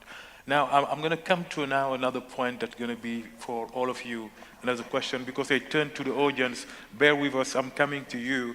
So prepare your questions for the panelists, but I'm going to come back to you just for one additional comment, which is trying to link the South-South cooperation and the North-South.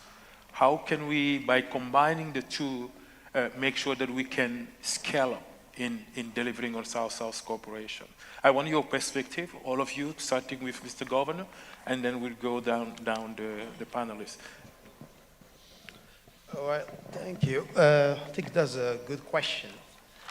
South-South and North-South. I just want to quote my president recently in the United Nations, whereby he's saying that Guinea, we are not pro, we are not against. So we are not pro-American, pro or against. So basically, we are friends with everybody. I think that comes to play that what I was saying earlier, that we favor our friend from South, but at the same time, we favor equally our friend from North, because we are bound to live together in this world, in this planet. This is why, in fact, when you talk about climate change today, it becomes a global issue. It's not because you're from South, you're from North, but we need to work together to make sure to resolve this matter as the climate change, just an example. This is an area that South, North, we are working closely to making sure, because sometimes there is saying that it's the North who pollute, but South is the one who gets the consequences. So, you know, we had in this region, we have the COP, which was in Dubai, and then also I think here in Riyadh, in Saudi Arabia, they are also working very hard to talk about something on that. It's really important. So today, the world become a global village. We are bound to work together. Take the perspective in Africa in general. 50 years ago, and now, the population of our part of the world, we have more than 70% they are young people. So younger people, my country, for example, we have about 70% young people. This gives opportunity because we have abundant natural resources. And then what do we need? Technology. Technology where it can get from the north, it can get from the south. And that can also give that opportunity for the younger generation to get a job. So our role today as a government to create jobs, to give work to the people, as I said earlier, is the economic situation. So North is important, South is important, and that even give to my earlier case study again, to the project that I've been telling you. That project, I can call it, because that's to give me a good idea, is a project which is South-South, is South-North, because we are getting our friend from North. They are bringing technology, we are getting the know-how, the local content methodology from the from my friend from the South, because if you talk about the South country, the method, the way they use to make sure the local content is respected, that we are emulating to get the local content from South country to incorporate it in the deals that they are doing right now. So I completely agree with you. In closing, for me, South-South cooperation is important. We've been talking about also the triangular. I think that's 50 years ago. Now, our motion should be 50 years later, we should go for South-South cooperation, but through circular collaboration. Yes, we've been doing triangle. You can do Saudi Arabia, Korea, and Guinea, or you can do Japan, Malaysia, or Indonesia to Guinea, or you can do Tunisia. This is a triangle. But now we should look more into circular partnerships. So that's why there's the motion I'm advocating on this panel to look for South-South cooperation by circular partnerships that can add value. I think that goes to your point. When you can go south, but north, at the same time, the country itself, let's go for circular partnership that will touch base. When you look into the circle, everybody will be concerned. Everybody will be touched on. This is my motion that we are carrying out to make sure that we look into the circular partnerships with South-South cooperation. And then, as I said, we are everybody, we are friends of everybody. We want to make sure to talk to everybody to develop our part and have shared prosperity across the board. Thank you. Yeah, thank you. Let me bring Dima, I want to put you on the spot. As a global institution, how do you hear what the governor is saying about this circular cooperation? What does it mean to you? I like it, circular. So it brings back where it starts from. So more return on investment. But let me shed the light a little bit on what you have also asked in terms, because that links very much to what His Excellency has been saying. Definitely triangular cooperation as a complement to South-South need to be further enhanced and need to be further thought of. And this is a mechanism whereby the expertise definitely of the northern countries for tested solutions, for knowledge, for technical know-how. I mean, South-South cooperation cannot be perceived in isolation from the overall development cooperation. But it needs to be further enhanced, and it needs to be further leveraged, and it needs to be demand-driven on principles of equity. And I want to a bit repeat what was mentioned this morning in the session on the the multidisciplinary poverty index, right? One of the colleagues mentioned the equity in prosperity. And this should be, you know, something that should go hand in hand with solidarity. The lens of addressing developments needs to take equity into the equation. And this goes back to the circularity. It goes back to the circularity, and it goes back to also being flexible about putting the norms of cooperation. So triangular cooperation would be definitely a vehicle whereby the expertise of the North, the accumulated expertise, the leverage, the comparative advantage that the countries have acquired could be definitely transferred, taking into account the country's specificities. It should not be a prescriptive process. It should take the context into account, the specificities and the needs. Now, to the point, it's not either or. It should be a combination of North and South-South. And Mohammed, can you tell us what could be the optimal mix? Or is there an optimal mix? Or there are many equilibria? What do you think on this combining South to North cooperation?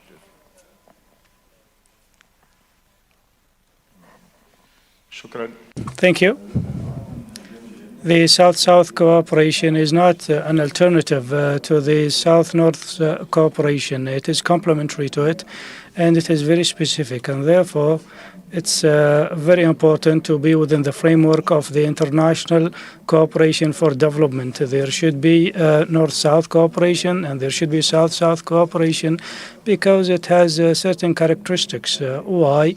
It's closer at the level of culture, and it's closer at the level of the environment and the development issues. The experiences of the countries of the South are pivotal in order to share the experiences and to replicate the solutions, because there are some development issues that can be tackled in one country, and these solutions can be replicated in another country, and therefore I do not see that they are contradictory. But there is also the triangular cooperation that is also important, and we have an experience. We have an experience in this with Japan. For example, Tunisia has benefited from the international cooperation with Japan. We tried under a program with the JICA. We tried to convey what we have learned as part of that partnership with Japan, to convey that to other African countries. And this cooperation continued or lasted for a number of years.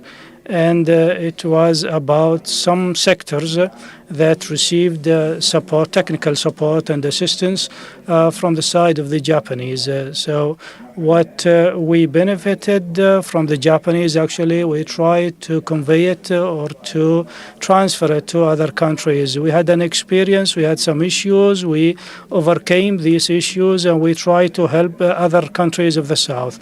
And this is because we believe in the importance of the triangular cooperation.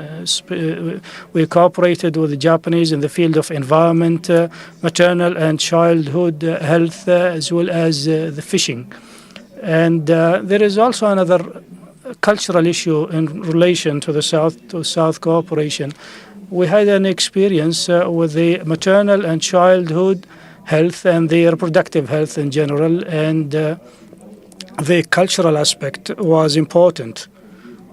Was critical in the implementation of some of the programs related to family planning, reproductive health, and such things. So the Tunisian experts, when they travel to some Muslim countries, they would take with them a religious leader because this is a very sensitive cultural issue. So it's easier to convince other countries by the importance of this work if you tackle it from the religious perspective. And therefore, we think that South cooperation has these important features. So in brief, it is three phases of cooperation that will achieve the development objectives. So it is not a single form of cooperation. All these types of cooperation are important and they all contribute to the development process. But what is important is that in every cooperation, we need to take from it the important features of it, and then we polish them. And so the South-South cooperation is very important at the level of the effectiveness of it, because the cultures are similar. The North-South cooperation is important, and the triangular one is complementing them all. Very good point, I think, in terms of how do you combine the two, that dimension, the cultural dimension. It needs to be put in context. You don't just push the two, but make sure there is a context is there, and then cultural issue may be coming your way when you try to bring the two. That's very important. Now, Dr. Abdul Salam, I want to come to you for the same question. What is your perspective in terms of, I know that you have this Kingdom of Saudi Arabia House of Experts, and do you contemplate bringing North-South into that, but just South-South, and how you would do that if you bring the North-South into it? Thank you. As you know, the characteristics of South-South cooperation and North-South cooperation is different. And the position of North-South, North country or North cooperation in position of donor country, not like the South-South cooperation. They mix between some of them as a donor and some of them as a beneficiary. Yes, the North-South cooperation meet the South-South cooperation in sustainable development goals, especially, and in that area,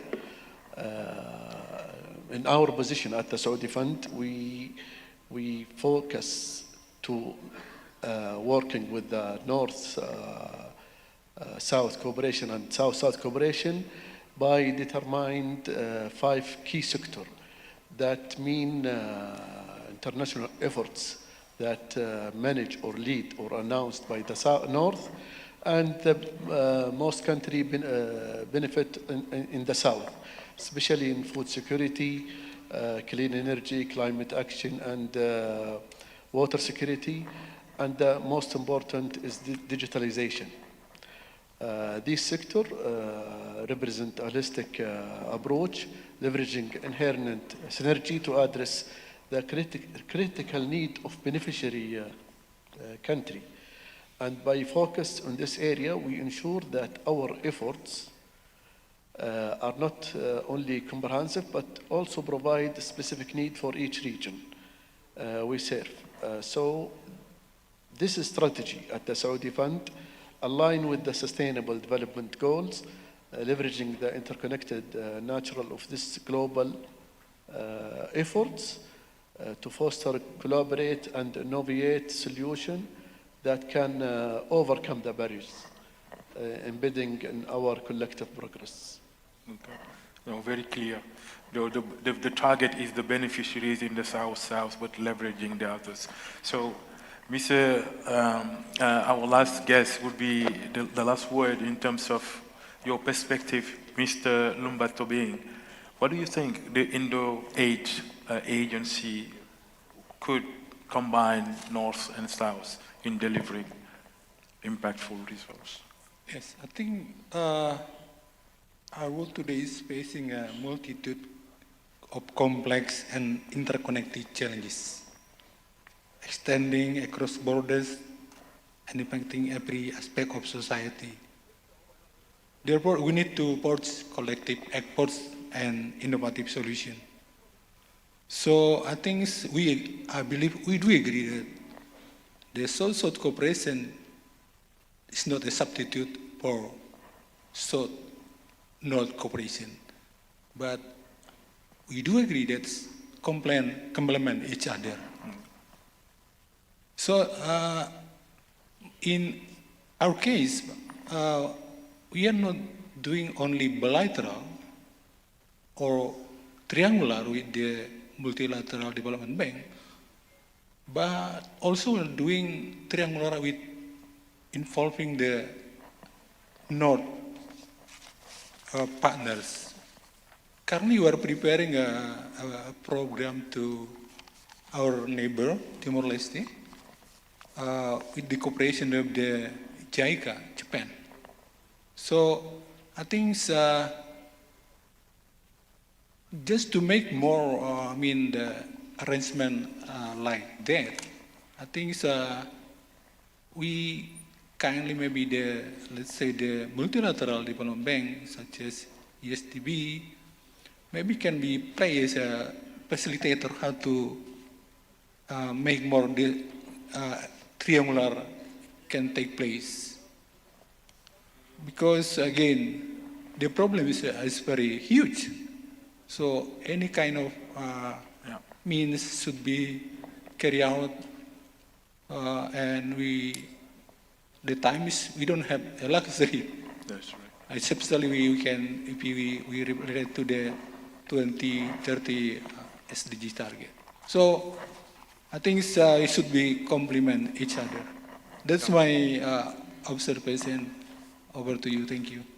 I think there's quite a consensus in the panel that it should be complementary. I think that we all agree. Let me see what the audience think. I'm going to try with Mrs. Gonzalo. So, Mrs. Gonzalo, I would like to hear your views. Mrs. Gonzalo is from the OECD, working on the same issues. I would like to hear your views, and then I'll come to you, ma'am. Yes, I'll come to you right after.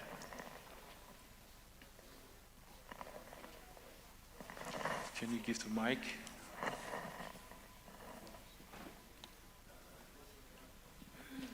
So thank you very much. I'm going to stand to see you all.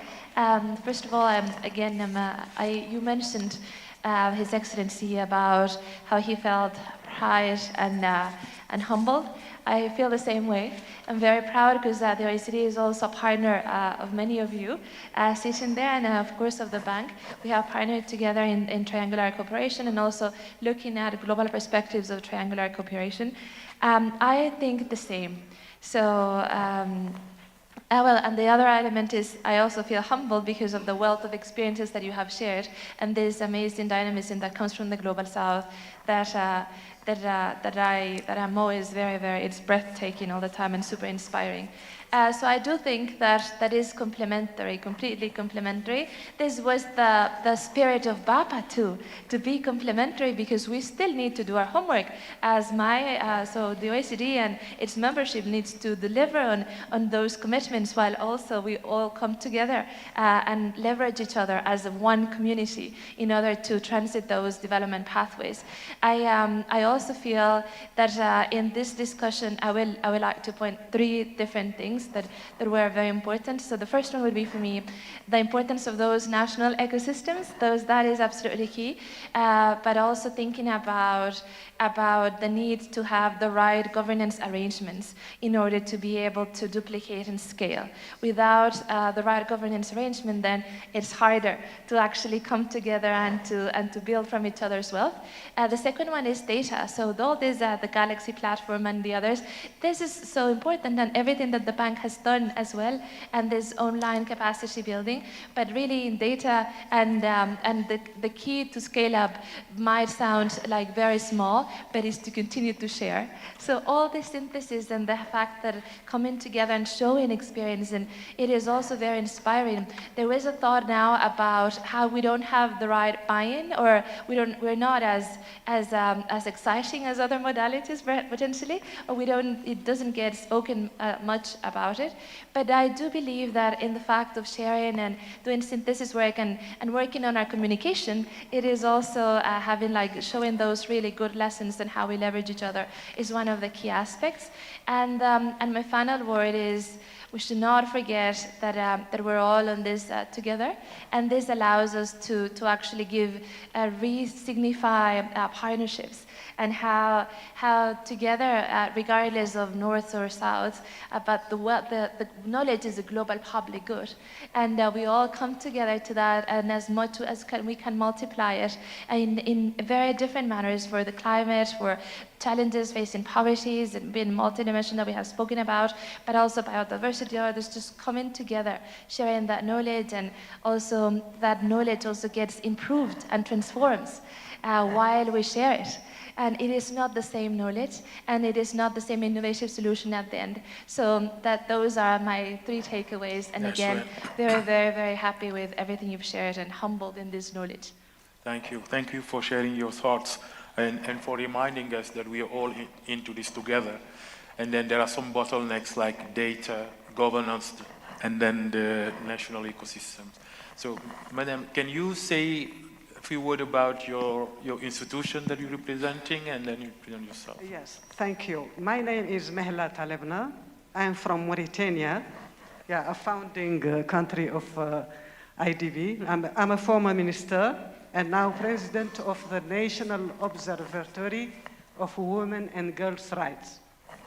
First of all, I congratulate the panelists, as I definitely share many of their views. I also would like to congratulate the IDB on the occasion of its Golden Jubilee, and for the good job it has been doing in supporting governments, program, and private sector since its inception. And I also recognize that IDB is supporting so many NGOs. However, we should acknowledge that there is a kind of weak visibility regarding the IDB development programs in favor of women's development achievements. I mean directly. And as you know, nowadays the public opinions need to see more and better ground results. My question is, how can women network in the Muslim world be more involved in the IDB programs in the annual meeting, for example? Is there a possibility to create a women forum every year during the IDB annual meetings? As you know, women in the Muslim world used to share same challenges. They could somehow share some solutions, same solutions, and that definitely need better solutions. So women civil society leaders need solidarity, networking, sharing information, and better practices in order to find new opportunities and, of course, more resources. Finally, would I recommend to IDB to find a way to develop the member states' good governance system in fragile countries, aiming to improve the governance mechanism in order to better connect and partner with civil society organizations in Africa, and particularly in the West and North African countries. I thank you. Thank you very, very much. We take that as recommendations and suggestions, so we'll take that back and then reflect on them. Any other comments? Yes, sir. The mic, please.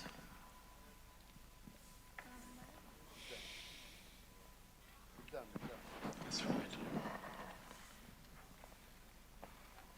Thank you. This is not a comment, but I was asked by the organizers to introduce the agency and to present our experience between Morocco Agency for International Cooperation and the ISDB. So I will just introduce the agency and then share with you our experience with the ISDB. Morocco-South-South cooperation policy is guided by the vision of His Majesty King Mohammed VI, who places the human element at the heart of all our projects, initiatives, and programs, mostly in Africa. This royal vision enabled the mobilization of all stakeholders and the cooperation ecosystem of the Kingdom of Morocco, including ministry, governmental agencies, public and private sector, and civil society, around South-South cooperation project conducted by Morocco with partner countries.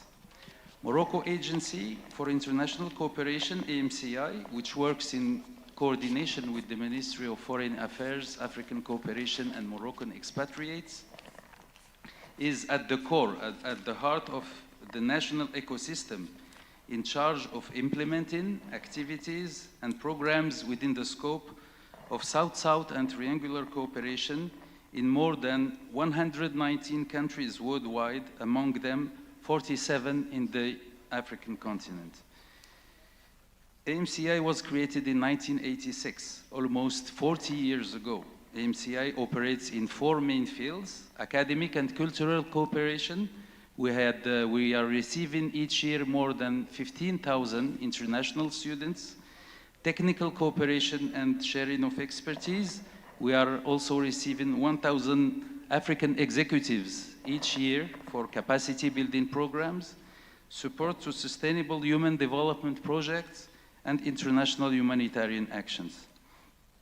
Today, AMCI is considered as a valued partner for international cooperation agencies, international development banks, and donors in implementing cooperation projects in the scope of South-South cooperation.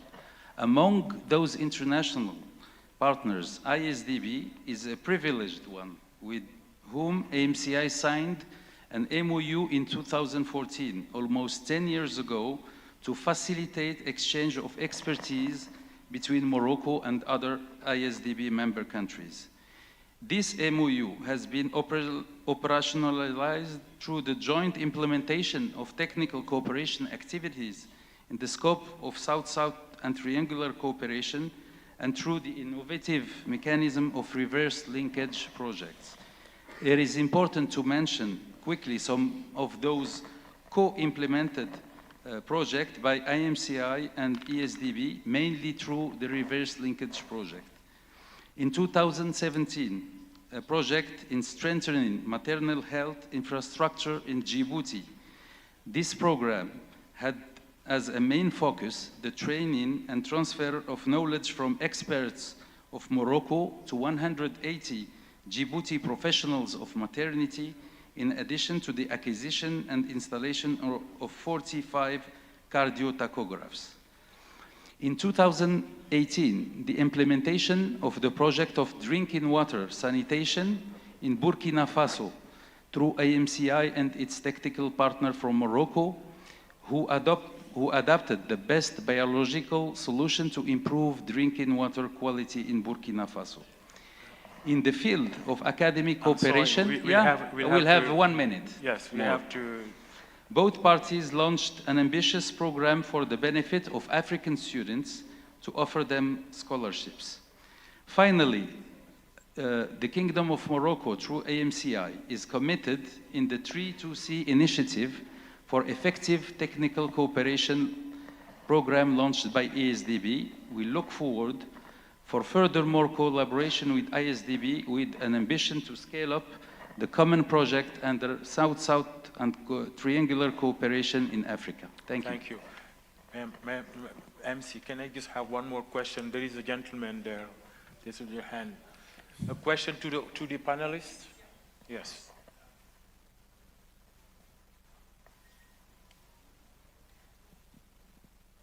Just this one.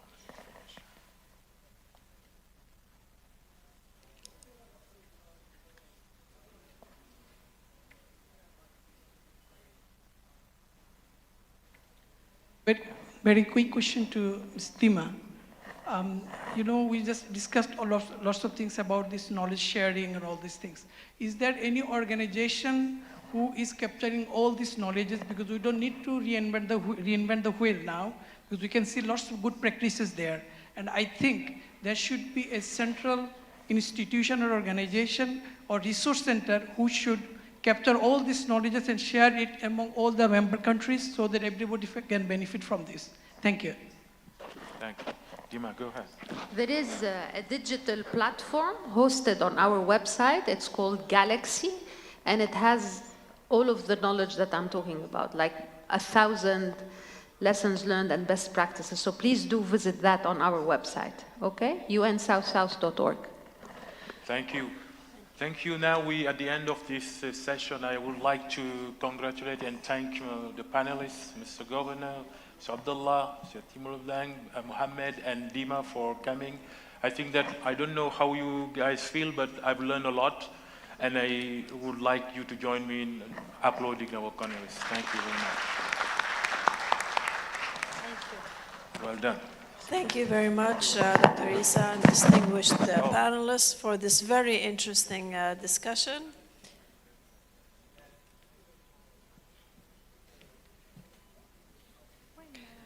We have come to the end of our event, and I would like to call Mr. Munsif Sudani, manager of the reverse linkage division, to make the closing remarks. Thank you very much. Thank you.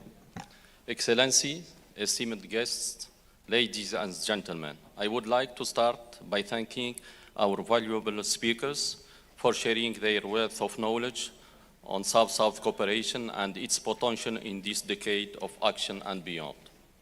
I also thank the participant and partner who spared their time to attend this special event actively and deliberate on South-South cooperation. Let me take advantage of this opportunity to sincerely thank all our member countries for their partnership with the bank over the past 50 years. More importantly, your commitment and spirit of solidarity have been evident in the sharing of knowledge, expertise, and development solutions.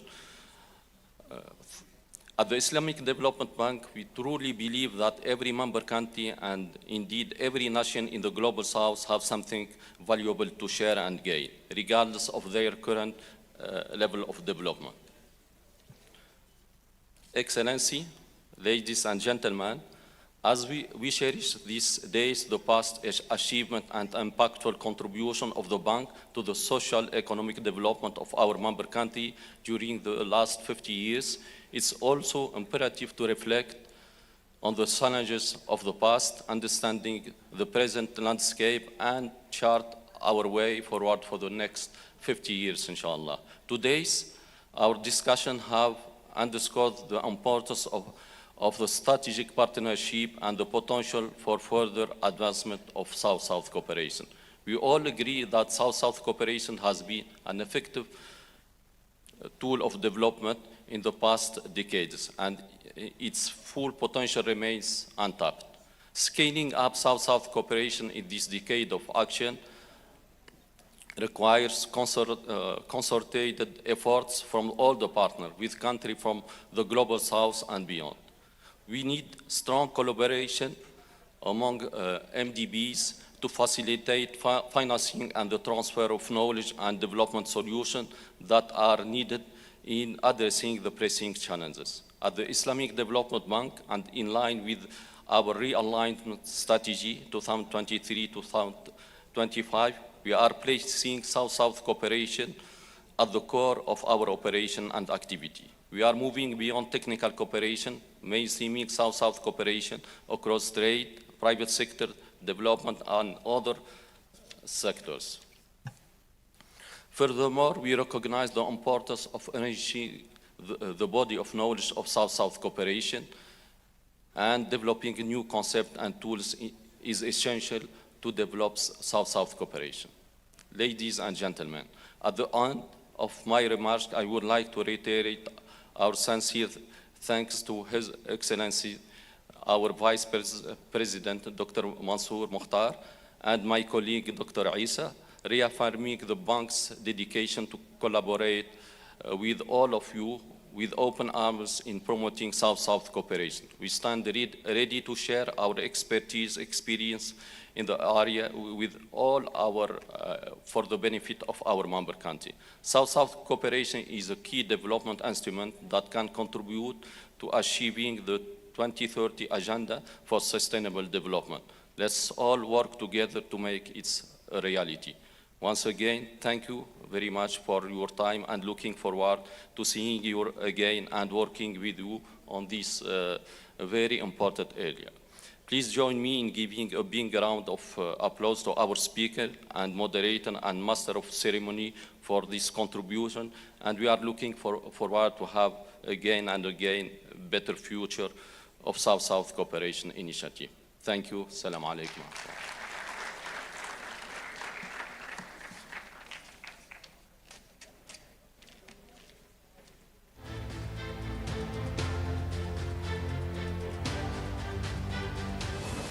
نحن نخدم الإنسانية. Welcome to the heart of innovation, where the sand dunes of time meet the waves of progress. Welcome to Riyadh, the pulsating capital of the Kingdom of Saudi Arabia. In the cradle of civilization, where dreams soar higher than the desert dunes, a beacon of hope rises. For 5 decades, the IsDB has been a catalyst for change, empowering nations and transforming lives. As we celebrate half a century of resilience, determination, and progress, join us for a monumental event under the patronage of the custodian of the 2 holy mosques, King Salman bin Abdulaziz Al Saud. Ministers, policymakers, industry leaders, and changemakers from 57 member countries and many partner organizations will converge to better shape the future of sustainable development. From 27th to 30th of April 2024, Riyadh will be the epicenter of global dialogue and collaboration. Join us as we continue this collective journey of collaboration, inspiration, and transformation. 2024 ISDB Group Annual Meetings and Golden Jubilee, celebrating 50 years of impact, innovation, and partnership. Cherishing our past, charting our future. نحن نخدم الإنسانية. Welcome to the heart of innovation, where the sand dunes of time meet the waves of progress. Welcome to Riyadh, the pulsating capital of the Kingdom of Saudi Arabia. In the cradle of civilization, where dreams soar higher than the desert dunes, a beacon of hope rises. For 5 decades, the IsDB has been a catalyst for change, empowering nations and transforming lives. As we celebrate half a century of resilience, determination, and progress, join us for a monumental event under the patronage of the custodian of the 2 holy mosques, King Salman bin Abdulaziz Al Saud. Ministers, policymakers, industry leaders, and changemakers from 57 member countries and many partner organizations will converge to better shape the future of sustainable development. From 27th to 30th of April 2024, Riyadh will be the epicenter of global dialogue and collaboration. Join us as we continue this collective journey of collaboration, inspiration, and transformation. 2024 ISDB Group Annual Meetings and Golden Jubilee, celebrating 50 years of impact, innovation, and partnership. Cherishing our past, charting our future. نحن نخدم الإنسانية. Welcome to the heart of innovation, where the sand dunes of time meet the waves of progress. Welcome to Riyadh, the pulsating capital of the Kingdom of Saudi Arabia. In the cradle of civilization, where dreams soar higher than the desert dunes, a beacon of hope rises. For 5 decades, the IsDB has been a catalyst for change, empowering nations and transforming lives. As we celebrate half a century of resilience, determination, and progress, join us for a monumental event under the patronage of the custodian of the 2 holy mosques, King Salman bin Abdulaziz Al Saud. Ministers, policymakers, industry leaders, and change makers from 57 member countries and many partner organizations will converge to better shape the future of sustainable development. From 27th to 30th of April 2024, Riyadh will be the epicenter of global dialogue and collaboration. Join us as we continue this collective journey of collaboration, inspiration, and transformation. 2024 IsDB Group Annual Meetings and Golden Jubilee, celebrating 50 years of impact, innovation, and partnership. Cherishing our past, charting our future. نحن نخدم الإنسانية. Welcome to the heart of innovation, where the sand dunes of time meet the waves of progress. Welcome to Riyadh, the pulsating capital of the Kingdom of Saudi Arabia. In the cradle of civilization, where dreams soar higher than the desert dunes, a beacon of hope rises. For 5 decades, the IsDB has been a catalyst for change, empowering nations and transforming lives. As we celebrate half a century of resilience, determination, and progress, join us for a monumental event under the patronage of the custodian of the 2 holy mosques, King Salman bin Abdulaziz Al Saud. Ministers, policymakers, industry leaders, and change makers from 57 member countries and many partner organizations will converge to better shape the future of sustainable development. From 27th to 30th of April 2024, Riyadh will be the epicenter of global dialogue and collaboration. Join us as we continue this collective journey of collaboration, inspiration, and transformation. 2024 IsDB Group Annual Meetings and Golden Jubilee, celebrating 50 years of impact, innovation, and partnership. Cherishing our past, charting our future. نحن نخدم الإنسانية. Welcome to the heart of innovation, where the sand dunes of time meet the waves of progress. Welcome to Riyadh, the pulsating capital of the Kingdom of Saudi Arabia. In the cradle of civilization, where dreams soar higher than the desert dunes, a beacon of hope rises. For 5 decades, the IsDB has been a catalyst for change, empowering nations and transforming lives. As we celebrate half a century of resilience, determination, and progress, join us for a monumental event under the patronage of the custodian of the 2 holy mosques, King Salman bin Abdulaziz Al Saud. Ministers, policymakers, industry leaders, and change makers from 57 member countries and many partner organizations will converge to better shape the future of sustainable development. From 27th to 30th of April 2024, Riyadh will be the epicenter of global dialogue and collaboration. Join us as we continue this collective journey of collaboration, inspiration, and transformation. 2024 IsDB Group Annual Meetings and Golden Jubilee, celebrating 50 years of impact, innovation, and partnership. Cherishing our past, charting our future. نحن نخدم الإنسانية. Welcome to the heart of innovation, where the sand dunes of time meet the waves of progress. Welcome to Riyadh, the pulsating capital of the Kingdom of Saudi Arabia. In the cradle of civilization, where dreams soar higher than the desert dunes, a beacon of hope rises.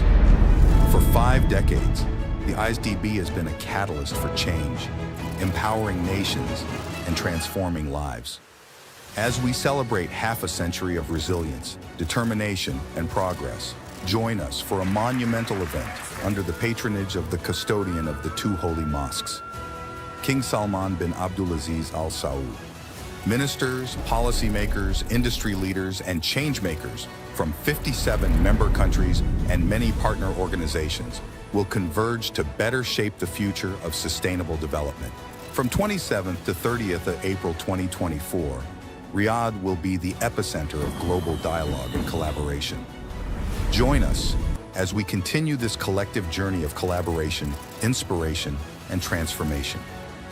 2024 ISDB Group Annual Meetings and Golden Jubilee, celebrating 50 years of impact, innovation, and partnership. Cherishing our past, charting our future. نحن نخدم الإنسانية. Welcome to the heart of innovation, where the sand dunes of time meet the waves of progress. Welcome to Riyadh, the pulsating capital of the Kingdom of Saudi Arabia. In the cradle of civilization, where dreams soar higher than the desert dunes, a beacon of hope rises. For 5 decades, the ISDB has been a catalyst for change, empowering nations and transforming lives. As we celebrate half a century of resilience, determination, and progress, join us for a monumental event under the patronage of the custodian of the 2 holy mosques, King Salman bin Abdulaziz Al Saud. Ministers, policymakers, industry leaders, and changemakers from 57 member countries and many partner organizations will converge to better shape the future of sustainable development. From 27th to 30th of April 2024, Riyadh will be the epicenter of global dialogue and collaboration. Join us as we continue this collective journey of collaboration, inspiration, and transformation. 2024 ISDB Group Annual Meetings and Golden Jubilee, celebrating 50 years of impact, innovation, and partnership. Cherishing our past, charting our future. نحن نخدم الإنسانية. Welcome to the heart of innovation, where the sand dunes of time meet the waves of progress. Welcome to Riyadh, the pulsating capital of the Kingdom of Saudi Arabia. In the cradle of civilization, where dreams soar higher than the desert dunes, a beacon of hope rises. For 5 decades, the ISDB has been a catalyst for change, empowering nations and transforming lives. As we celebrate half a century of resilience, determination, and progress, join us for a monumental event under the patronage of the custodian of the 2 holy mosques, King Salman bin Abdulaziz Al Saud. Ministers, policymakers, industry leaders, and changemakers from 57 member countries and many partner organizations will converge to better shape the future of sustainable development. From 27th to 30th of April 2024, Riyadh will be the epicenter of global dialogue and collaboration. Join us as we continue this collective journey of collaboration, inspiration, and transformation. 2024 ISDB Group Annual Meetings and Golden Jubilee, celebrating 50 years of impact, innovation, and partnership. Cherishing our past, charting our future. نحن نخدم الإنسانية. Welcome to the heart of innovation, where the sand dunes of time meet the waves of progress. Welcome to Riyadh, the pulsating capital of the Kingdom of Saudi Arabia. In the cradle of civilization, where dreams soar higher than the desert dunes, a beacon of hope rises. For 5 decades, the ISDB has been a catalyst for change, empowering nations and transforming lives.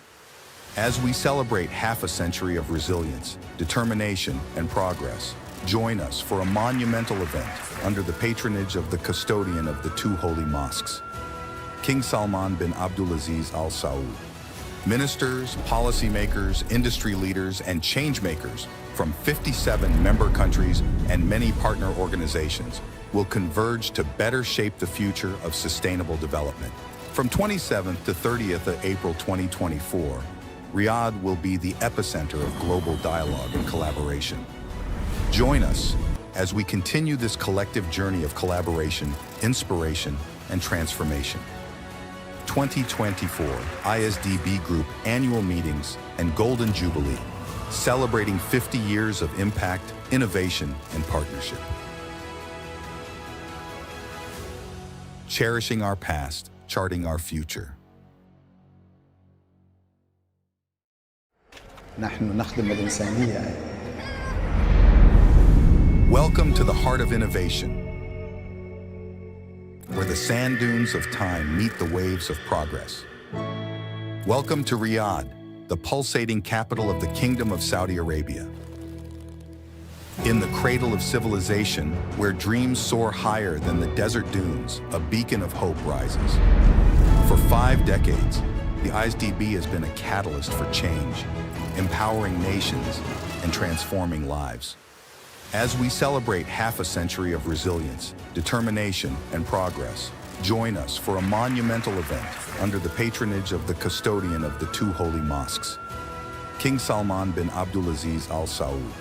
Ministers, policymakers, industry leaders, and changemakers from 57 member countries and many partner organizations will converge to better shape the future of sustainable development. From 27th to 30th of April 2024, Riyadh will be the epicenter of global dialogue and collaboration. Join us as we continue this collective journey of collaboration, inspiration, and transformation. 2024 IsDB Group Annual Meetings and Golden Jubilee, celebrating 50 years of impact, innovation, and partnership. Cherishing our past, charting our future. نحن نخدم الإنسانية. Welcome to the heart of innovation, where the sand dunes of time meet the waves of progress. Welcome to Riyadh, the pulsating capital of the Kingdom of Saudi Arabia. In the cradle of civilization, where dreams soar higher than the desert dunes, a beacon of hope rises. For 5 decades, the IsDB has been a catalyst for change, empowering nations and transforming lives. As we celebrate half a century of resilience, determination, and progress, join us for a monumental event under the patronage of the custodian of the 2 holy mosques, King Salman bin Abdulaziz Al Saud. Ministers, policymakers, industry leaders, and changemakers from 57 member countries and many partner organizations will converge to better shape the future of sustainable development. From 27th to 30th of April 2024, Riyadh will be the epicenter of global dialogue and collaboration. Join us as we continue this collective journey of collaboration, inspiration, and transformation. 2024 IsDB Group Annual Meetings and Golden Jubilee, celebrating 50 years of impact, innovation, and partnership. Cherishing our past, charting our future. 2024 IsDB Group Annual Meetings and Golden Jubilee, celebrating 50 years of impact, innovation, and partnership. Cherishing our past, charting our future. 2024 IsDB Group Annual Meetings and Golden Jubilee, celebrating 50 years of impact, innovation, and partnership. Cherishing our past, charting our future. نحن نخدم الإنسانية. Welcome to the heart of innovation, where the sand dunes of time meet the waves of progress. Welcome to Riyadh, the pulsating capital of the Kingdom of Saudi Arabia. In the cradle of civilization, where dreams soar higher than the desert dunes, a beacon of hope rises. For 5 decades, the IsDB has been a catalyst for change, empowering nations and transforming lives. As we celebrate half a century of resilience, determination, and progress, join us for a monumental event under the patronage of the custodian of the 2 holy mosques, King Salman bin Abdulaziz Al Saud. Ministers, policymakers, industry leaders, and changemakers from 57 member countries and many partner organizations will converge to better shape the future of sustainable development. From 27th to 30th of April 2024, Riyadh will be the epicenter of global dialogue and collaboration. Join us as we continue this collective journey of collaboration, inspiration, and transformation. 2024 IsDB Group Annual Meetings and Golden Jubilee, celebrating 50 years of impact, innovation, and partnership. Cherishing our past, charting our future. نحن نخدم الإنسانية. Welcome to the heart of innovation, where the sand dunes of